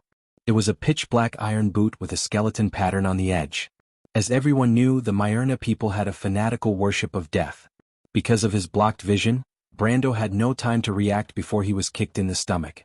The feeling was like being hit by a giant dragon, and before he could even feel the overwhelming pain in his stomach, he was already sent flying like a cannonball. This guy was not forced to use a life-saving skill at all. In a flash, Brando reacted. Sabers released the frost earth wall just to block his vision. This skill could be used like this. If this was the game of the past, Brando would most likely be overjoyed. In the game era, when all the skill systems and routines had basically been developed, to be able to open up a new way of thinking was definitely something that could shake the entire order of the game. A new way of thinking was really too important for a master, especially for a first-tier player like him who was not at the top. Such an opportunity might be enough for him to set foot on the altar. Even now, this move still gave him a flash of inspiration. Although there were many schools of thought in the Amber Sword, using life-saving skills for offense was rare, and it was even rarer to use it to harass the enemy. After all, not everyone was as confident as Sabers. And Brando had seen too many skills, specialties and talents. If Sabers was still limited to the limited vision of the Frost Earth Guard, then Brando had already found countless ways to use this move in his mind. But not now. His mind cleared up in an instant and reacted to his current situation. In the next moment he would fall heavily into the sharp icicles of the frozen earth domain. The damage was nothing to be afraid of, but the frozen state would kill him. Brando was confident that he would not be able to survive a round of Sabers' cold wind. Although his will attribute was as high as hundreds, in front of the existence of the perfect body, it was far from enough. Sabers turned in the direction that Frost Chansina pointed. Obviously Brando was not wrong. He had been waiting for this opportunity for a long time. I must not fall. Brando. The thought in his mind arrived almost at the same time as Saint Tassol's reminder, but what could he do? In this state, there was no way to adjust his posture, let alone use the basic moves of Flash Strike Sword Art. 9 Luminary Sword Art could not move him. Templar Knight? The skills of Templar Knight seemed to be useless at this time. As for the basic skills of a warrior such as Charge and Piercing Strike, they were all useless when he lost his balance. The Elementalist, who was only over 20 levels, was not even worth mentioning. Was he going to use his unyielding talent here? No. Brando gritted his teeth. He was very clear that there would be a fierce battle later. Erek was not a kind person, not to mention the fanatics of all for one around him. If he used his unyielding talent in this scene that looked like a trial, it would not be worth it. Don't take the risk, Brando. Saint Tassol seemed to have seen through Brando's thoughts and could not help but immediately remind him. No, I won't take the risk. Don't worry, Wind Empress. Brando raised his head. The whole process of thinking only took a moment. He could almost feel the piercing chill on his back. If he hesitated for a moment, he would be ruthlessly smashed into the forest of icicles, then trigger the effect of the frozen earth domain and be imprisoned into an ice crown. Although it would only be for less than half a second, it was enough time for Sabers to kill him 10,000 times. The only thing that could help him now seemed to be that possibility. His other identity, he knew that the Darkness Dragon also had the same identity, so maybe Sabers was not unfamiliar with it. As soon as this thought came to his mind, a circle of sky blue light appeared in Brando's hand. The threads of the law intertwined in his palm. It was a power that did not belong to any mortals. When the undead knight Sabers saw the blue light, the soul fire in his eye sockets flickered slightly. He even let out a soft sound. It's actually this. That was the power of a planeswalker. To be continued. If you like this work, you are welcome to come to Chidien. Come to vote for me. Your support is my biggest motivation. Chapter 789.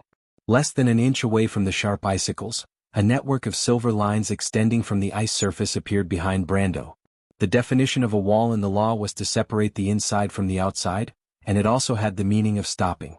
Brando landed heavily on the equidistant grid formed by the silver lines, and the corresponding force was transmitted back from the law wall. He used this force to roll back, and at least he did not fall into the frozen earth domain. At the same time, the silver lines bent downward, absorbing the huge impact when he landed. Then a clear and bright voice appeared in the biting cold wind.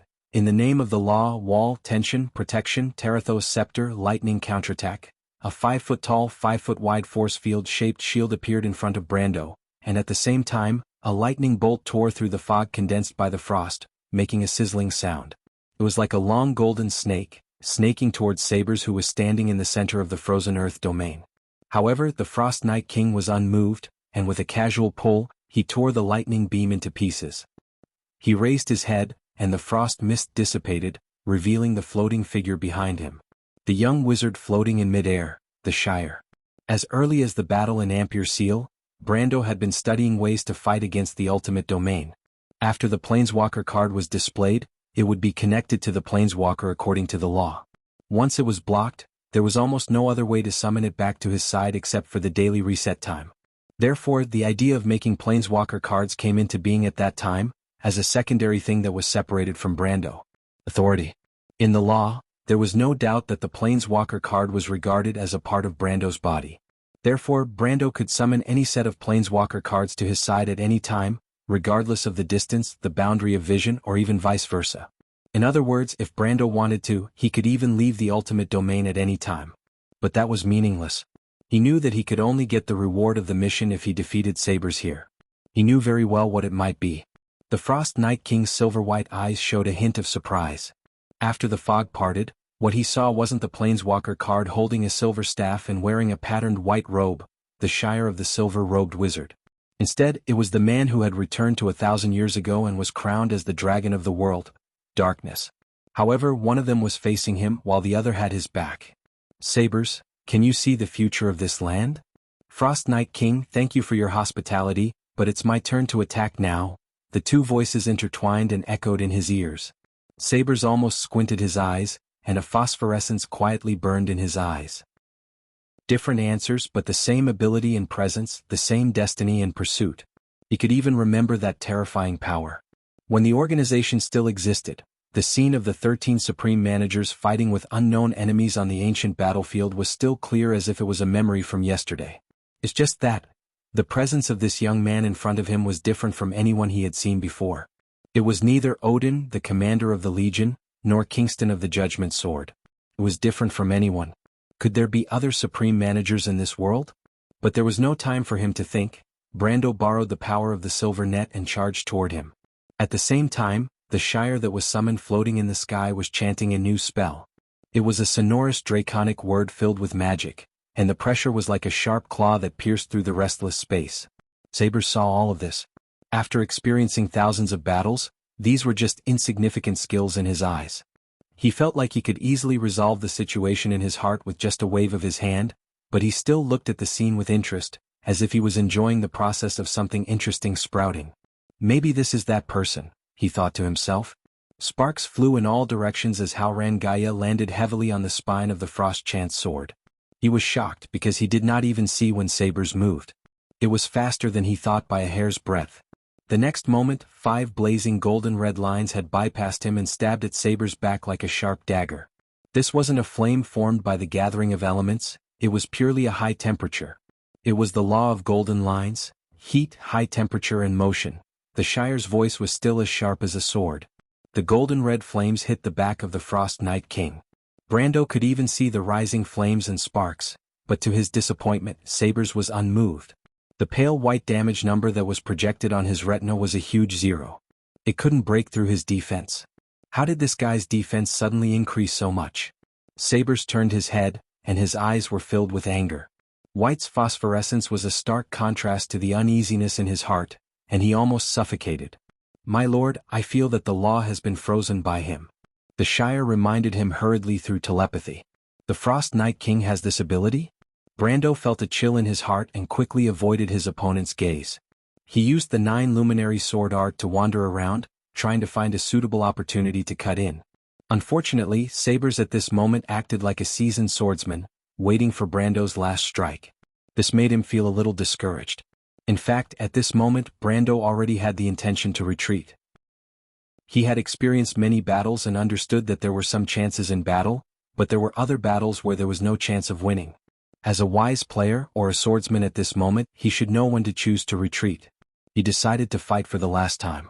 The Shire's law of protection was still on him. If this attack didn't succeed, he would let Hipamera, Faith deck, the Shire's priest card, pull him and the Shire out of the polar plane. Unexpectedly at this moment, Sabers suddenly spoke again. With a soft sound, he used the Soul Detainer Fingus in his hand to block Brando's sword. Then the heavy and hoarse voice asked, "Young man, I'm curious. What is the purpose of your pursuit of power?" Brando was slightly startled, but he subconsciously thought that this was just a way for the opponent to distract him. He pondered for a moment and did not respond. In the blink of an eye, 2 or 3 swords clashed. You may not understand this. Only when you understand the meaning of Odin's inheritance can I pass it to you without worry. This time, Brando was finally moved. He blocked Saber's sword and quickly asked, "What are you trying to say, respected Frost Knight King?" "I'm saying that this power contains the tip of the iceberg of a secret. You may have vaguely guessed it, but only those who truly accept it may be qualified to obtain the final inheritance of the Dark Dragon." While the two were answering, their hands were not slow at all. The three long swords crisscrossed like lightning. On the surface, Brando was constantly retreating. He could not help but grit his teeth. At least in terms of swordsmanship, he found that he could not gain the slightest advantage over the opponent. Saber's sword was becoming more and more skillful.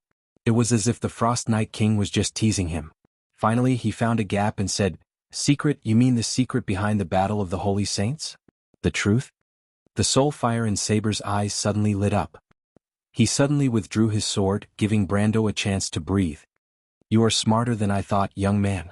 This actually had nothing to do with being smart, because for the Battle of the Holy Saints, Brando's understanding of the war was no less than the two present, Sabers and Saint Tassol the Wind Empress. And as a bystander he might even see it more clearly. Although there were many mysteries in the Battle of the Holy Saints, Brando thought that perhaps there was no deep reason behind it. The Myrnas were arrogant and overbearing day after day, and they had no end to the Silver People. The oppression eventually led to war, and the flames of this war burned across the entire continent. The sages led their ancestors through the dark wilderness, and the people of the Silver Race were scattered across the land, was a reference to this period of history. However, the Bugas and the Mist Elves eventually won, and they established the order after the War of the Holy Saints. It was just that the Black Iron race took advantage of the situation to rise. This was the official setting and it could not be overturned. Brando took advantage of the moment when Sabers withdrew his sword to support the Howran Gaia on the silver grid, gasping for breath. But he raised his head and couldn't help but ask, "Do you want to say that the four holy saints covered up the truth, and that the dark dragon Odin was actually the righteous side in the Battle of the Holy Saints?" His tone was not trusting, which made Saint Tassol the Wind Empress, who was quietly watching the battle, a little curious. In her impression, Brando was different from the Flame Empress. The other people under the rule of the Holy Cathedral, when he talked about her crew and the other three, although there was respect in his tone, there was no reverence in his heart, which was completely different from those brainwashed believers. But at this moment, Brando's tone was undoubtedly on their side. Although Saint Tassol had a clear conscience about history, there was no doubt that she was still happy for Brando's trust at this moment. "No, not all. I don't want to talk about history in terms of success or failure. That's just the superficial view of you mortals. I don't mean to speak without thinking, young man, I just want to show you something."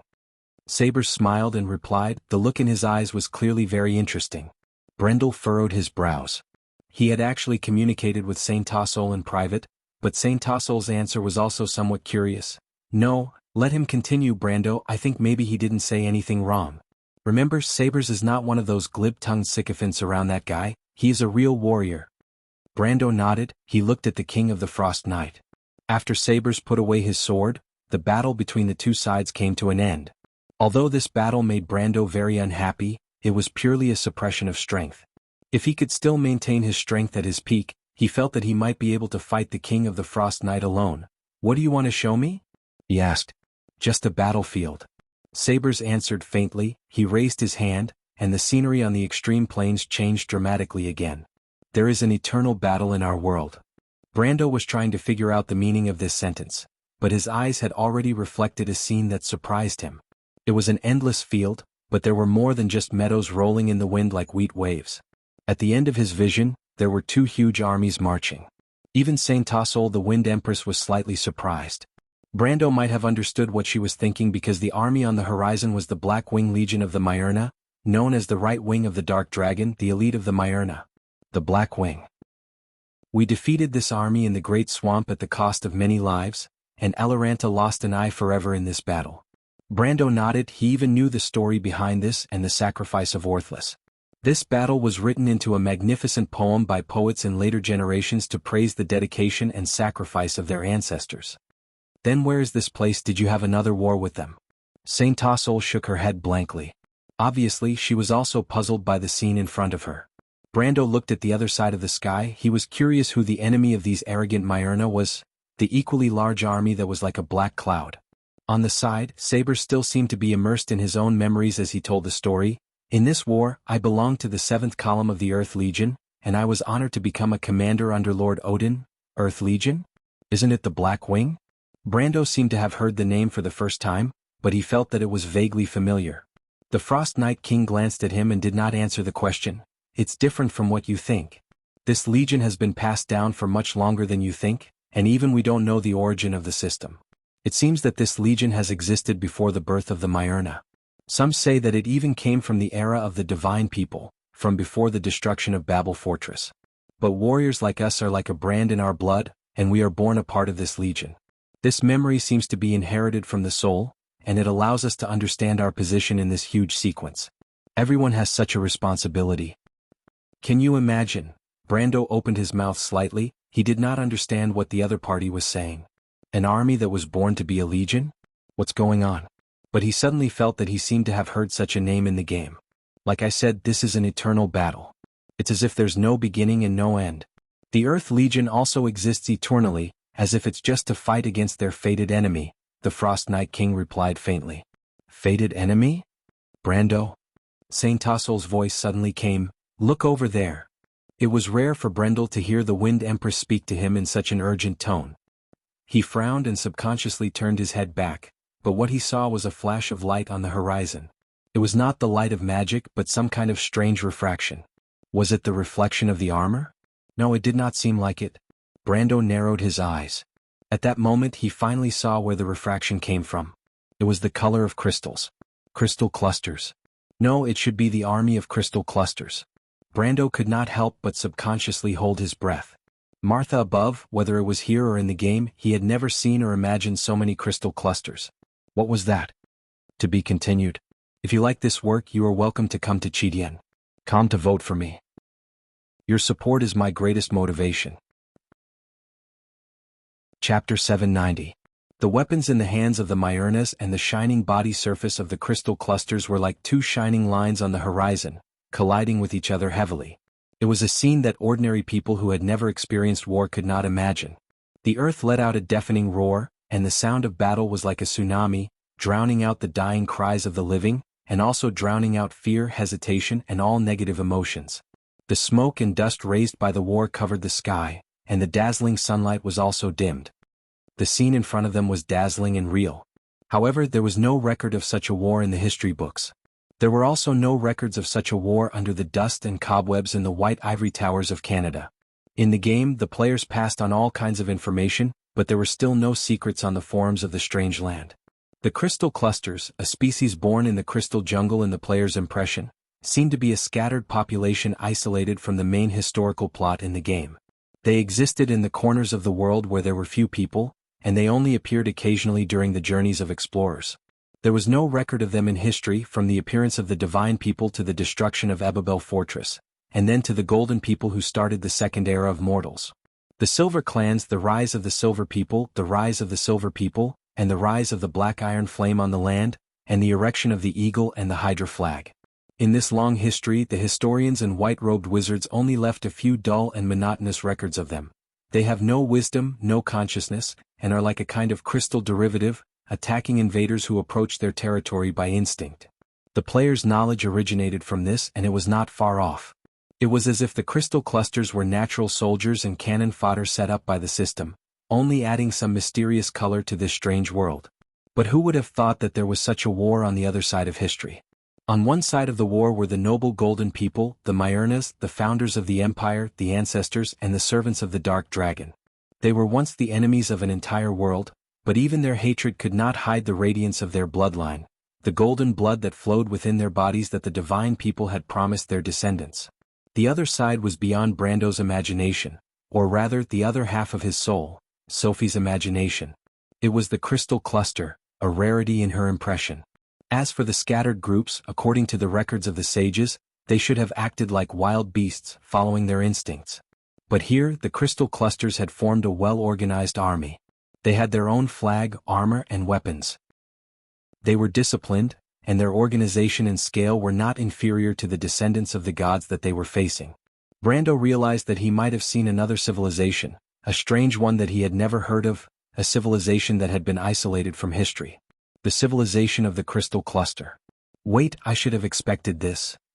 Brendel suddenly realized that they seemed to have subconsciously overlooked one thing. Since when did these creatures that were born in the crystals appear on the ground? Suddenly looking back, history was blank. However, from the first line of the Pale poem, when this world was created, these tiny life forms had already existed. At this time he suddenly remembered the words of the dear demon Helene. Master and that person fought against an unfamiliar enemy together. The master was Kelsey. That person was the dark dragon Odin. And those enemies were the crystal clusters. Then, what were they and where did they come from? Why did they become enemies with the Myurnas, and where did they go after the War of the Holy Saints? He looked at Sabers, the king of the Frost Knight, and the only one who could answer his question. Sabers sighed softly. Do you understand, Saint Tassol? Brando did not understand what this rhetorical question meant at all. Perhaps only the soul of the Wind Empress in his ring could answer, but the Elf Queen, who had always been strong, chose to be unusually silent at this moment. After a moment, her voice finally sounded, Thank you for answering a question that has always been in my heart, but this does not mean anything. You want to say that Odin and his Earth Legion protected this world, but the Gold Legion did not. Sabers, it wasn't us who rose up against you.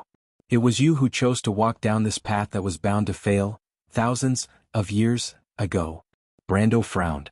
When he was listening to the conversation between the two, Sabers sighed faintly. I also understand this point. Saint Tassol, the Azure Knight, opened the era of mortals. The stars fell to the earth and formed the earth. After that, the gold folk disappeared, and the silver folk were scattered on the earth, resulting in the rise of the iron folk. You, the Flame King Gretel, built the kingdom single-handedly. I'm not saying that they were unintentional. Do you still remember what I said before? It's just that right and wrong is not the main point. Sabers, what are you trying to say? I just want to say that the failure of the Myurnas, the establishment of the Four Kingdoms, my king had already predicted all of this. That's impossible. It's possible, Saint Tassol. You are an elf and I am a human. Even if I am a gold folk, I can still feel the greed and desire that belonged to this body when it was alive. This is the source of civilization. Standing on the meadow, the King of Frost Knight's soul fire flashed brightly and wisely as if it had pierced through the shackles of time. History has repeated for thousands of years and there has never been an exception. Whether it is the humans or the elves, the dynasties have fallen. But that's all. From the dynasty of the Myurnas, to the empire of the Cruz people, and then to the small kingdom where our little friend is located, the rise and fall of the dynasties, when has there ever been an exception? The struggle for power and profit, the conspiracy, nothing more. Saint Tassol, what about the mist elves who once followed you? The Wind Empress was shocked. Even Brando felt the shock in the soul of the elven royal sister. She did not say a word. Then why did Odin make this choice? Was it out of helplessness? Then after the War of the Holy Saints, where did the crystal clusters go? Brando asked the question that he wanted to know the answer to the most at this moment. I don't know. Sabers' answer was simple and clear. You don't know? Brando was almost going crazy. Since you don't know, then what's the point of letting all this out? What's the point? This land where the war took place is called Myurnas in our language. Today it should be east of Fanzan and Saint Tassol that you are familiar with. I followed the former king across the Alkash Mountains to fight against these mysterious enemies. I don't know more about them than you do, but the ancient language inherited in my blood tells me that they already existed before the Myurnas. They are our enemies and this war lasted for a long time. But in my era, the war between the Myurnas and the crystal clusters only lasted for a short period of time. During the war there were 5 planeswalkers like you who participated in the war. After that, I returned to the Alfalfa Wilderness with the Black Wing Legion. In order to suppress the increasingly violent resistance in the Empire, that war seemed to have disappeared shortly after that, Sabers said tirelessly. Then why are you here, Sabers? Since this war no longer has anything to do with you, Brando asked with a frown. Because I was ordered to wait here. Wait for someone who understands the true meaning of the fool to come. The Frost Knight King stared at Brando and answered word by word. The fool. Brando remembered the talent that he inherited from the Dark Dragon. But what did the fool mean? From Sabers' description, was it a savior? Or was it a person with fanatical self-sacrifice? No matter which one it was, Brando felt that he did not have it, nor did he want to be. Other than the Erwin in his memory, his relationship with this world might not be as close as he imagined. But the question was, why did the Dark Dragon choose him? Or was it just that he was lucky enough to meet it? This answer was not that tenable. Perhaps for thousands of years, there were not many people who could touch the Dark Dragon's sealing stone. But why didn't Odin choose Amon? Was it because Amon was a priest of the Holy Cathedral of Fire? This reason might not be correct because it could be seen from Saber's description that Odin might not be as prejudiced against the four saints and their descendants as ordinary people would imagine. You're saying that I understand the meaning of the fool, but I don't. Brando answered cautiously. He had to admit that he was still worried that if he answered this way, Sabers would choose to take back the Dark Dragon's inheritance. It had to be said that this inheritance was still very meaningful to him. Whether it was the great power itself or the support of the witches behind it, especially the former, it had helped him defeat strong enemies many times. But Shah and her followers were also a potentially powerful force.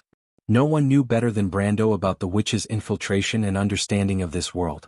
But he had to ask clearly. The scene that Sabers showed today was beyond his understanding. It made him realize that there was a huge secret hidden behind this world. The fool, talent might be a hidden danger. What if Sabers told him that he had to inherit the responsibility of saving the world by inheriting the talent of the fool? What choice should he make? Brando felt that he did not have that much ability. Sabers' eyes that were dancing with soul flames stayed on his face for a moment. You will understand, he replied slowly. What? This answer was beyond Brando's expectations. The Frost Night King was playing a riddle with him. This firm tone reminded him of the wrinkled faces under the gypsy tents. The Myurnas advocated a mysterious culture. In their eyes, fate was unknown and certain. There was no chance, only inevitability. But Brando, Sophie's dual souls could not accept this answer. If this was a mission, then he should have the right to understand everything and make a choice, not play hide-and-seek in this language maze. If this was still in the world of the Amber Sword. He stared at Sabers, showing a look that said he would not give up until he got an answer. However, Sabers seemed to have expected this. The fool does not have a fixed meaning. It represents this kind of behavior. I read your past from your eyes. I think you are the one that the late king was waiting for, young man. My past? Some people are destined to be mediocre, but some people can work hard towards their goals from the beginning to the end. Even if they clumsily repeat ridiculous failures, even if they are not understood by others, they may fail. But once they succeed, it will be called a miracle and spread by everyone. Most of them become the fools in the eyes of ordinary people. Their stupidity is not stubbornness, but they know better than others what they are doing. You mean Odin? I mean you, young man. You know what you want to do. Brando was silent. He did know what he wanted to do. Perhaps in the eyes of most people, Erwin was just repeating the history of a dynasty changing. Decades ago or 100 years ago, it also went through the same history. The Rotten dynasty was mentioned by the new soil. After the fall of the Cipher royal family, the new moon of Corvado rose. But its master was always the indomitable people of Erwin. But it was different this time. Everyone ignored the hidden enemy in the east. The dark nobles who had been undisciplined for thousands of years were now united under the one and only Mercury's staff. Perhaps in 40 years, history would repeat itself, and the people of Erwin who belonged to Erwin would no longer exist. Perhaps this kingdom was nothing more than a name that represented a certain meaning. However, for Carwins, the silver flag covered many familiar corpses, princesses, Valkyrie, and the memories and beliefs of many people who had fought side by side with him. So he had to be one step ahead. Was he stupid? Perhaps in the eyes of Amandina, the princess, the copper dragon Reto, and all his followers, enemies and bystanders, there was something strange. Just like how Carglai still did not understand why he always had to prepare for everything. He even agreed with Amandina that this lord had a greater ambition in his heart. He wanted to be like the late King Eric. Brando did want to be like that, but his title was not the king of this land, but the sage who led the people out of the thorns and darkness. This is the fool? Brendel muttered to himself. It's not limited to just that. I can't tell you much, but there's a voice in my blood that tells me that you will understand all of this. Young man, whether it's you, me, or the noble soul in your ring, all of us are searching. The world in the eyes of many is an absurd stage, a vanity fair, a gloomy place full of intrigue and intrigue. They bind their eyes in a superficial cage, and this cage is their desire and thoughts. The Frost Night King smiled mysteriously, but we are not like that. You know what I'm saying, because this world is not as simple as it appears to be, right? Brando was horrified. This world was not as simple as it appeared to be. He didn't know if Sabers was referring to something, but at least from his point of view, it was indeed so. This was because he knew that this world had another name in its past and present life. It was called the Amber Sword. It was a name that only he knew. The people who knew the meaning of this name were now isolated from him in another world. This secret. Brando hesitated and asked, is it related to those crystal clusters? Maybe, but maybe not. There's a voice in the dark that tells me the truth behind the war, but I know very little. Lord Odin can't tell me much. He sealed his life's knowledge in this inheritance. He didn't force you to choose anything, but history repeats itself, and what should happen will happen. The War of the Holy Saints is not an accident. If I'm not wrong, war is about to come to this world again. Brando did not answer, but he knew that the Frost Night King's guess was right. It's just that history repeats itself. Maybe it's not fate, but the repeated selfishness and greed of the civilization. The upcoming war for the slate was a footnote to this. So in the end, it's still the fault of the civilization itself? Brando frowned and shook his head. He felt like his head was going to explode. These things might not be what he should be worried about. He sighed. Although he did not understand what Saint Tassel, Sabers, and Odin were really pursuing, he at least understood what he was pursuing. Whether it was superficial or noble, he had to do it. He stuck to his stubborn character that he developed in the game.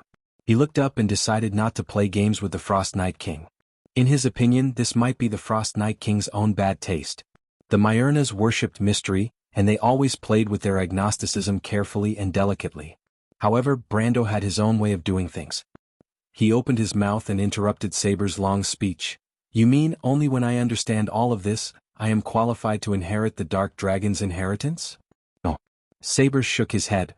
In fact, the strength you showed at the beginning has already qualified you to inherit the inheritance.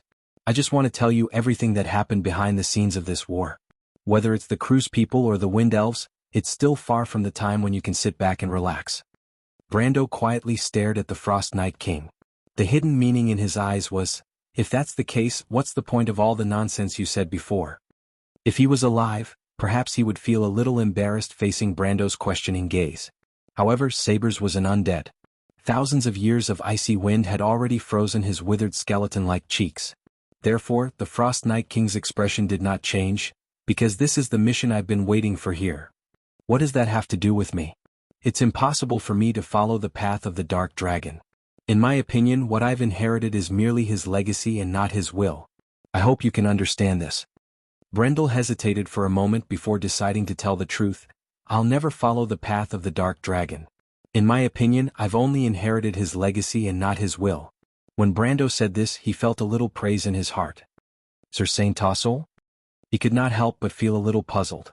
But the Wind Empress did not respond. Aren't you afraid that I'll take back your inheritance, young man? Saber's tone was cold. I'm afraid that's not something you can decide, respected Frost Night King. Although I don't know why Odin chose me, this is my will. Brando, tone became firm. If he still did not understand the meaning of this guy after such a long time of probing, then he could really kill himself. Whether you accept it or not, it's the same. I'm Brando, not the Dark Dragon. You're just as stubborn. The Frost Night King was slightly stunned, then chuckled. It was filled with the laughter of the undead's hollow voice. To be continued. If you like this work, you're welcome to come to Chidien. Come to vote. Your support is my biggest motivation. Chapter 791. What are you laughing at? Brando was puzzled by the other party's attitude. The Frost Night King's eyes burned brighter, and a subtle smile appeared on his pale face. You can rest assured that I did not intend to take back the inheritance of the Dark Dragon. Because you have passed the test perfectly. Passed perfectly? Although the strength you showed in the previous battle was terrible, at least your judgment is extraordinary. This shows that you have a fighting mind, and the mind is more important than anything else. Not to mention you also have the potential to become a planeswalker. Although you're only an apprentice, I can see that you've already found your own path. Becoming a powerhouse is only a matter of time for you. As for my question, you have answered it. Young man, you have made a mistake. What Odin is looking for is not the Dark Dragon, but someone who can bear this responsibility. And my duty is to show you the future of Wond. Vaunt's future is what you call a never-ending war? Are you trying to say that the crystal clusters are the hidden enemies of our world, and they may have even served the Twilight Dragon? I don't know. This is Odin's intention. But at least I know that the growth of our world's civilization is not smooth sailing. The evil cultists, the Black Forest, and the monsters are everywhere invading the borders of the civilized world. This war has never ended. I know this even if you don't say it. No one will wait for death. The enemies of this world are not only the crystal clusters. Even without the crystal clusters, we still have to go through the magic tide. The 12 moons have never shone on Wond with good intentions. We still have the calamity of wolves and the evil cultists to deal with. Sabers smiled and did not explain further. Since you have thought it through, please accept the gift from the ancient bloodline. He pointed at his pale chest that was covered in patterns. Under his festering skin, a heart that was burning with raging flames was beating. The second inheritance of the Dark Dragon, the precious knowledge from the Crystal Dragon, Scorch, is right here. Raise your sword and stab me. Brando looked at him and was stunned. Why are you in a daze? I'm not going to wait for death.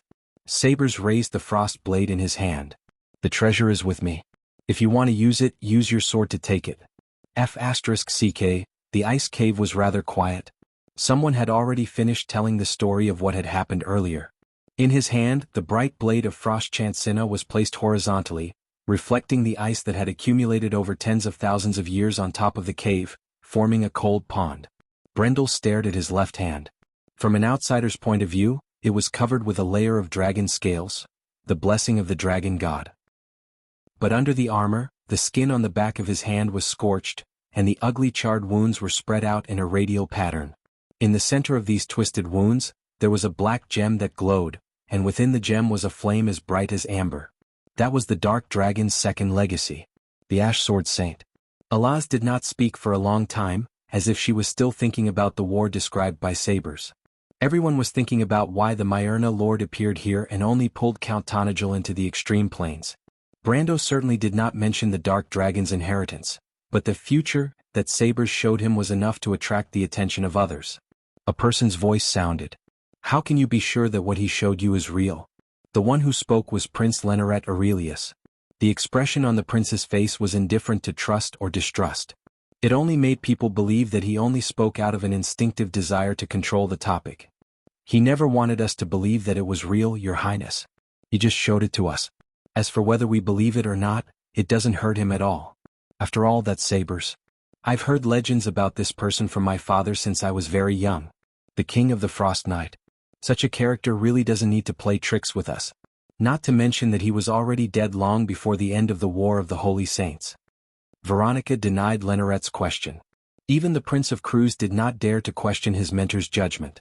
The female Legion commander looked calm and put away her longsword. When her voice echoed in the cold and sealed underground, she looked at Brando, who was sitting on a rock covered with ice and snow, and joked, "Don't you feel cold?" It was not that Brando did not feel cold, but he was tired to death. "Madam Legion Commander, I don't have the energy to joke." He rolled his eyes. "It's definitely tiring to fight with such an existence, Mr. Brando." Shido hurriedly comforted him. "Yes, it's indeed something to be proud of for not being defeated. But I want to hear your opinion, Brando. Why did Sabers pull you into the extreme planes? I don't think he just wants to show you a picture of war. Or rather, why did he do it? This question is too difficult. Can you change it?" "I'm afraid not." Brando wanted to brush it off, but the lady's gaze made him understand.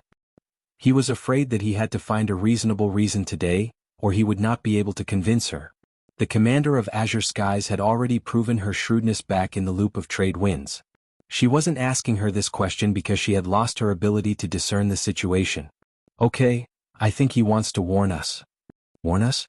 What is the greatest enemy of civilization? Is the cultists, the dark forest, the monsters, the world beyond the fog? All the creatures who believe in Martha are fighting a long war with the monsters. This war has not started, and no one knows when it will end.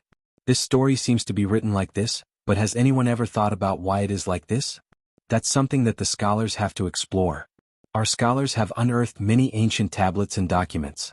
One day we will figure out how to end this war and stop the dusk from eroding civilization. Our scholars are still studying the documents of the Myrnas, but the Myrnas themselves must know more than we do, don't they? After the Dusk Dragon was defeated by the Knight of the Azure Skies, they know better than us what happened to the world." Brando asked. Veronica could only nod in silence. "But why did he want to warn us? History tells us that they are our enemies. We were the ones who defeated the Dark Dragon and ended the rule of the Myrnas." Veronica was puzzled. Perhaps this is the reason why Sabers rushed here. When the War of the Holy Saints was at its most crucial moment, he left the Dark Dragon. If this is not the most serious betrayal, then there must be something else. This secret seemed to be to preserve the legacy of the Dark Dragon, but that was not what Brando wanted to say. Otherwise, even his teacher Mephisto would personally kidnap him and bring him back to Cruz's Golden Flame Temple to receive the highest standard of interrogation in front of the Flame King Gretel's holy elephant. Be it humans or elves, although they were at war with each other, no one had forgotten the War of the Holy Saints that ended 7 centuries ago. The terror of the Dark Dragon was like a dark cloud that shrouded history for 1,000 years. Perhaps the Saint Tassel could forgive it, but that did not mean that everyone could. Otherwise, why would the Wind Elves and Fanzan people monitor the border of the Great Glacier day after day? Fortunately, Brando already had an idea in his mind. In terms of history of fighting against monsters, the Myurnas have a longer history than us. The Dusk Dragon was killed by the Knight of the Azure Skies, so they must know many secrets that we do not know. Don't forget, this is Milo's breath, the final resting place of the Frost Giant King. In the legends he fought with the wolves and finally died here. But is there only the remains of the giant's father here? I'm afraid not. The skeletons we saw earlier and the mercury-like enemy can already explain many things. You're saying that Sabers left Odin at the most critical time of the War of the Holy Saints. It is likely to be related to the war between civilization and the Dusk. The tyrant had a premonition that his death was imminent, so he sent his capable men to arrange his funeral? Brando raised his head and found that the one who said this was Prince Leneret Aurelius. He could not help but feel overjoyed. The credibility of his words was much higher than his own. He thought that he would have to guide Miss Scholar to judge for herself, but he did not expect the eldest son of Cruz to be much sharper than he thought. This was simply an unexpected surprise. If the other party was not a prince but a princess of the Empire, he would have hugged the other party and kissed her fiercely. The Dark Dragon, is he so kind? The Ash Sword Saint replied faintly. This is possible, Sir Sword Saint. Academia has long inferred that Odin may have predicted his own demise. In fact, the escape of the Myurnas and witches began long before the fall of the Empire. The Myurnas and witches are loyal to the Dark Dragon.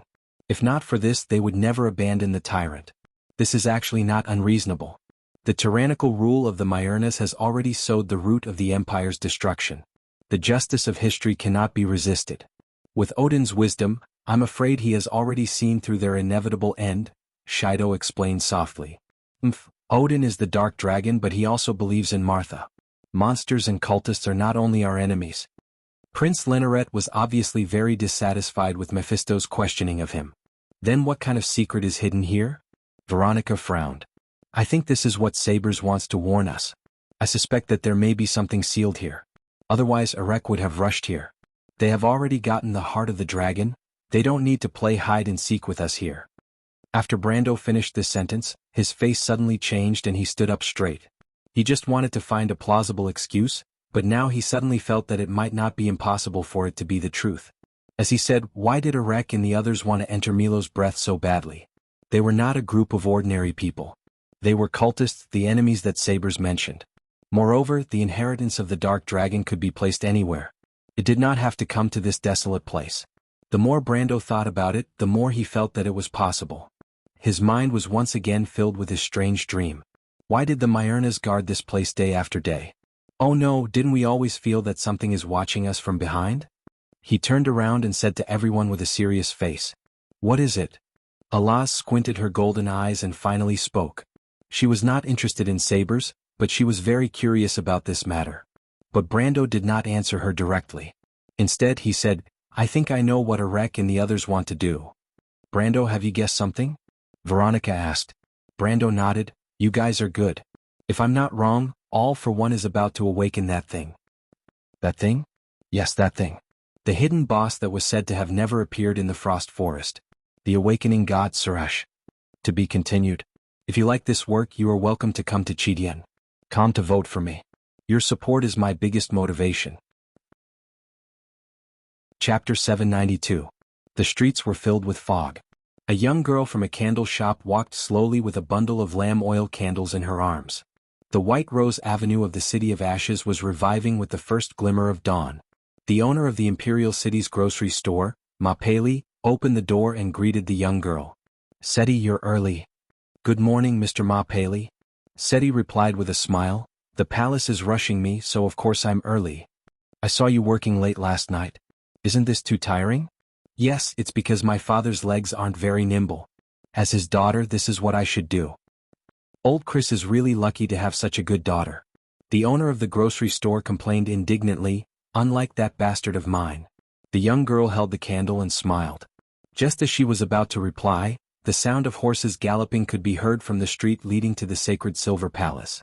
Everyone instinctively shut their mouths and the pedestrians on the street retreated to both sides. Seti stood in the crowd with the candle in her hand and frowned as she looked towards the south. The fog started to roll. A pitch-black carriage appeared at the end of his field of vision like a ghost. Dozens of knights wearing gray cloaks galloped past like a whirlwind, opening a path for the carriage. The war horses that the knights sat on were pitch-black like ink, and the armor on their bodies was like a ball of flame. They were the Grey Knights of the Holy Cathedral of Fire. As the carriage slowly passed by, the people began to talk again. "It's the Kirk family." Mapeli looked in the direction where the carriage disappeared and turned back. "Seti, I heard that the nobles lost the war in the south. Your brother? My brother will be fine." The rose garden of the St. Cantifer Palace was open, and the pure white road led to the shade of the royal garden. In St. Cantifer's palace, the black marble floor was like a carpet. Roses made of silver extended outwards along the dark ground. The supreme ruler of the empire sat on the cold, narrow stone throne with a long back. He turned his head slightly and listened to the monks of the Holy Cathedral of Fire ring the golden bell 7 times. The famous maxim was engraved 3 inches above her head: "There must be thorns under the rose." The Silver Queen of the Cruise people was also their supreme empress. Constance had a baby face, and for some special reason, her body maintained its original appearance when she was young. Her long blonde hair almost reached her waist, making her look like a delicate doll. But in fact, this teenage queen was already a mother of 7 children, and also a typical Cruise person. In the eyes of other races, a typical Cruise was arrogant, condescending, and imperial. In the political landscape of the empire, this represented toughness and an iron fist. This was especially evident in the queen.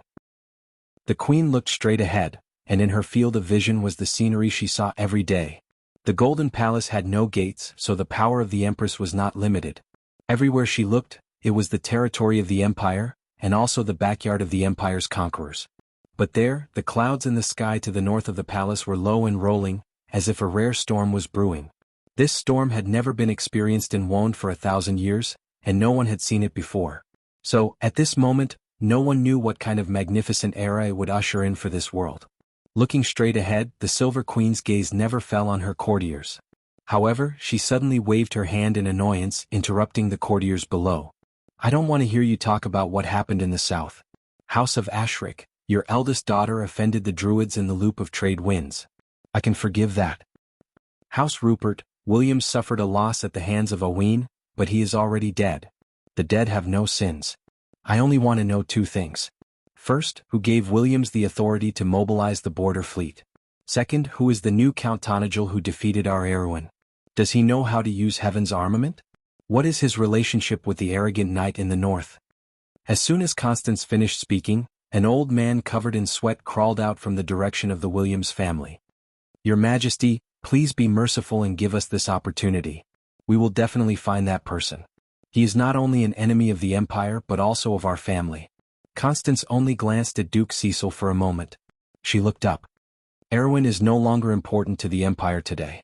I only want them to agree to participate in the holy war in the name of the Holy Cathedral. Since the mages of Buga want to interfere, let them take it. As long as it doesn't fall into the hands of the elves of Saint Tassel. But Your Majesty, Erwin has always been within the traditional sphere of influence of the Holy Cathedral of Fire." A voice was heard. The queen looked over and found that the one who interrupted her was Archbishop Quake. Her expression didn't change. Instead, she asked softly, "Archbishop Quake, are you talking to me about religious affairs or government affairs?" Quake's expression changed and he immediately shut his mouth. "I am very concerned about the rumor that the Azure Lance was discovered in Erwin. I will leave this matter to you." Constance stood up from her throne.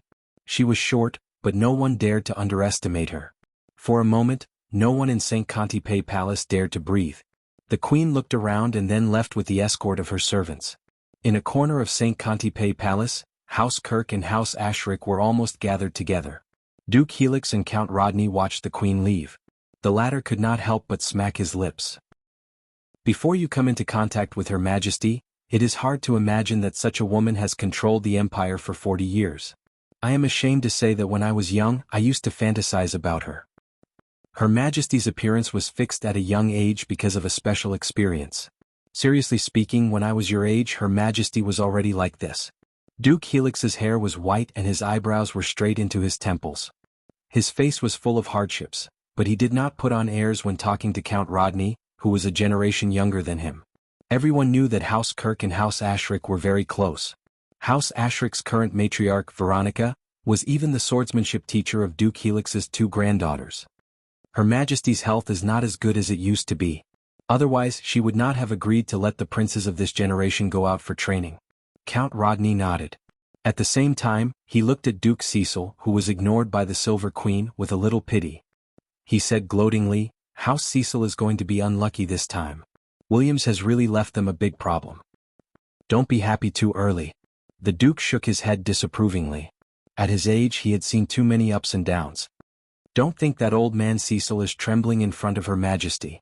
He still has some strength left to deal with you and me." "Deal with us?" Rodney was puzzled. "Why would he want to deal with us? We didn't provoke him. Is he crazy?" "You'll have to ask your sister about this. Her Majesty and we both know what she did in the Loop of Trade Winds. You should advise her not to get too close to those Erewhon people. Judging from Her Majesty's tone, she might not be satisfied with what she did." Duke Helix replied. "Sir." Count Rodney sighed, obviously thinking of Veronica. "How can I persuade her? She has her own ideas. But I think that since Her Majesty made her the teacher of the eldest prince, she won't be too heartless." The Duke patted the young man's shoulder. "That's why our situation might not be better than Cecil's. We can only blame our bad luck for getting involved with Erewhon at this time. A few days ago, when Veronica sent the Prime Minister's precious daughter back, she offended one of the most powerful people in the capital. On top of that, during the trip to the Loop of Trade Winds last time, those parents whose children died might not be satisfied with us. If it's that serious, then what should we do now?" Rodney suddenly felt a chill run down his spine. "Find someone." "Find someone?" Duke Helix nodded. "Don't worry about other people's attitudes. What we need to do is to change Her Majesty's plans for us. Her Majesty's intentions are clear. She doesn't care about Erewhon's position. She only wants the Azure Lance." "Wait, the Azure Lance? You mean that Count Tonagel?" The Moon of Scrolls, 22nd, clear. Thanks to the efforts of the guide, our carriage passed through the White Rose Castle Pass as scheduled. It is said that only on the side of the Sea of the Dying Moon near the Erect Mountains can we see the marvelous sight of a carriage and a sailboat on the sea. Unfortunately, the heavens did not let us have our wish. Because it is the season after summer, due to the wind and ocean currents, there are very few ships near the Sea of Dirtle. This afternoon, we finally bid farewell to the suffering of several days of trekking and arrived in the territory of Lantanaland. Luther recorded in Odape. Brando obviously did not expect that there would be people talking about him thousands of miles away. All he had to do now was to answer Veronica's question. The Awakening God? The Awakening God, Surash, had always been a legend in the Amber Sword. In the game there were a total of 8 bosses in the group dungeon in the heart of the deadly Frost Forest. Ekis' youngest daughter, the Dim Ko Hua, the twin calamities of the Dusk Wolves, Main and Mare. The Frost Worm that occupied the Rowa Hall, the chief wizard of the Black Flame Disciples, the illusionist Eric, the autonomous defensive weapon of Milo's heart, the Frost Core. The leader of the Black Flame Disciples, the head of the Black Flames Roderick, and the one who was still with them, the Door God, the Frost Dragon Sheeta. However, in fact, there had been a rumor among the players that there should still be a hidden boss in this temple. The Awakening God, Surash. This rumor began with a series of quest chains in the northern Fanzon. In the headquarters of the faraway Eagle Knight in White City, there was a diary that could trigger a quest. The owner of the diary was the former leader of the faraway Eagle. This identity itself was not special, but the contents of the diary were very strange. Brando later went to the Knight's Kingdom, Grecius, in his previous life, and did this quest on the way, so the contents of the diary were still fresh in his memory. The diary recorded the story of the leader when he was young.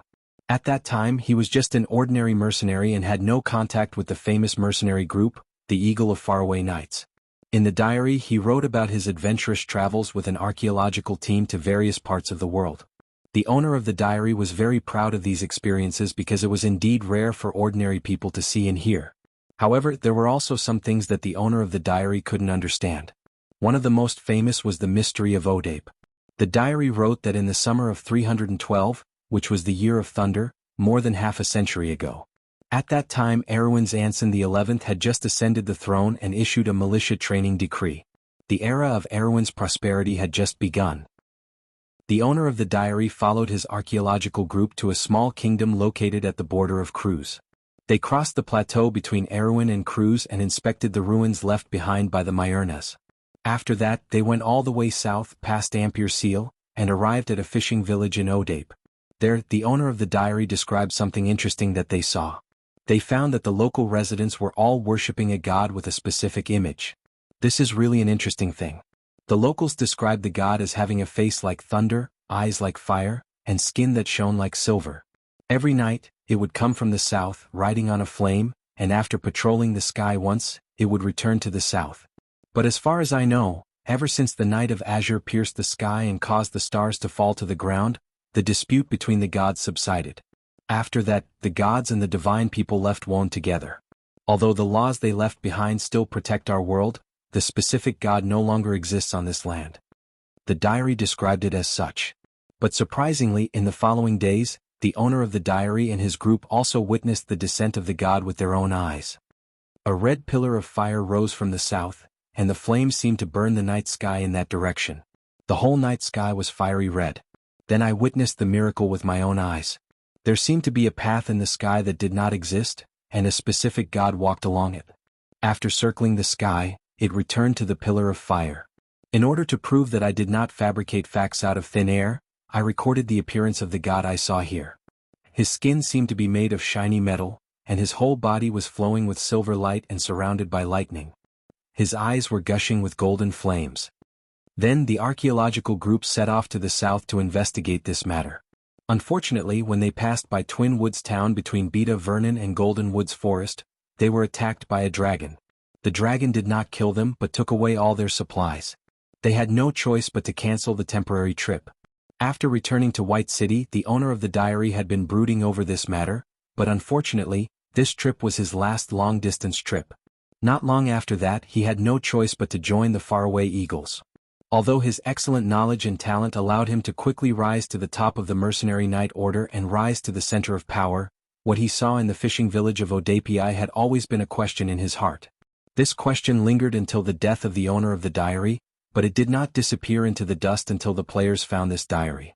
The fishing village of Odapi was expanded into Violet Castle by Count Odapi in the year of the water harp, and became the center of the Odapi region. Today, the south of Violet Castle was the deadly frost forest. According to historical records, after the year of the forest shadow, the local residents no longer saw the strange phenomenon in the night sky. Although this incident once alarmed the Haviland Church of Anthony, an autonomous sect of the Holy Cathedral of Fire, the adventurer group organized by the church was never able to take action.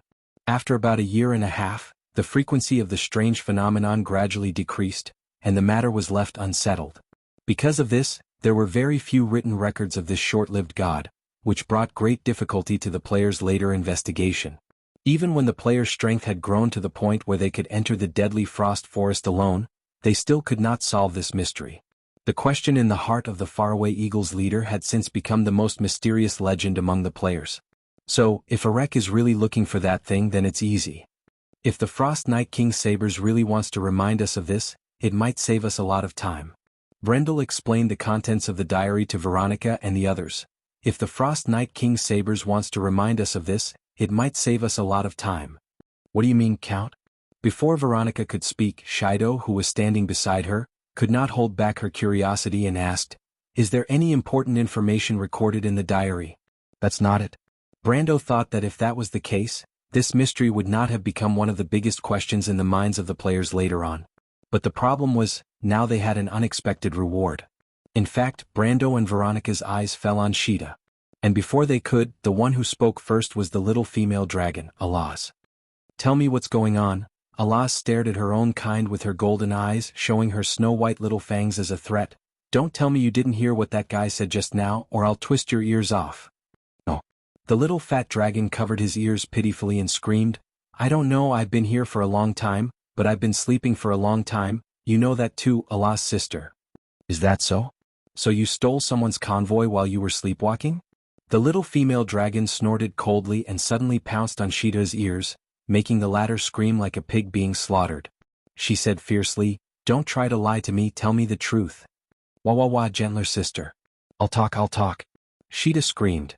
"You're tuning in to the Han Lee's Wuxia Adventures YouTube channel. We're so grateful for your support, and don't forget to subscribe to join us on this incredible journey through captivating stories. Your generosity through donations truly makes a world of difference, as it's the primary source of revenue that allows me to expand and enhance this channel for you. Thank you from the bottom of my heart for being a part of this adventure.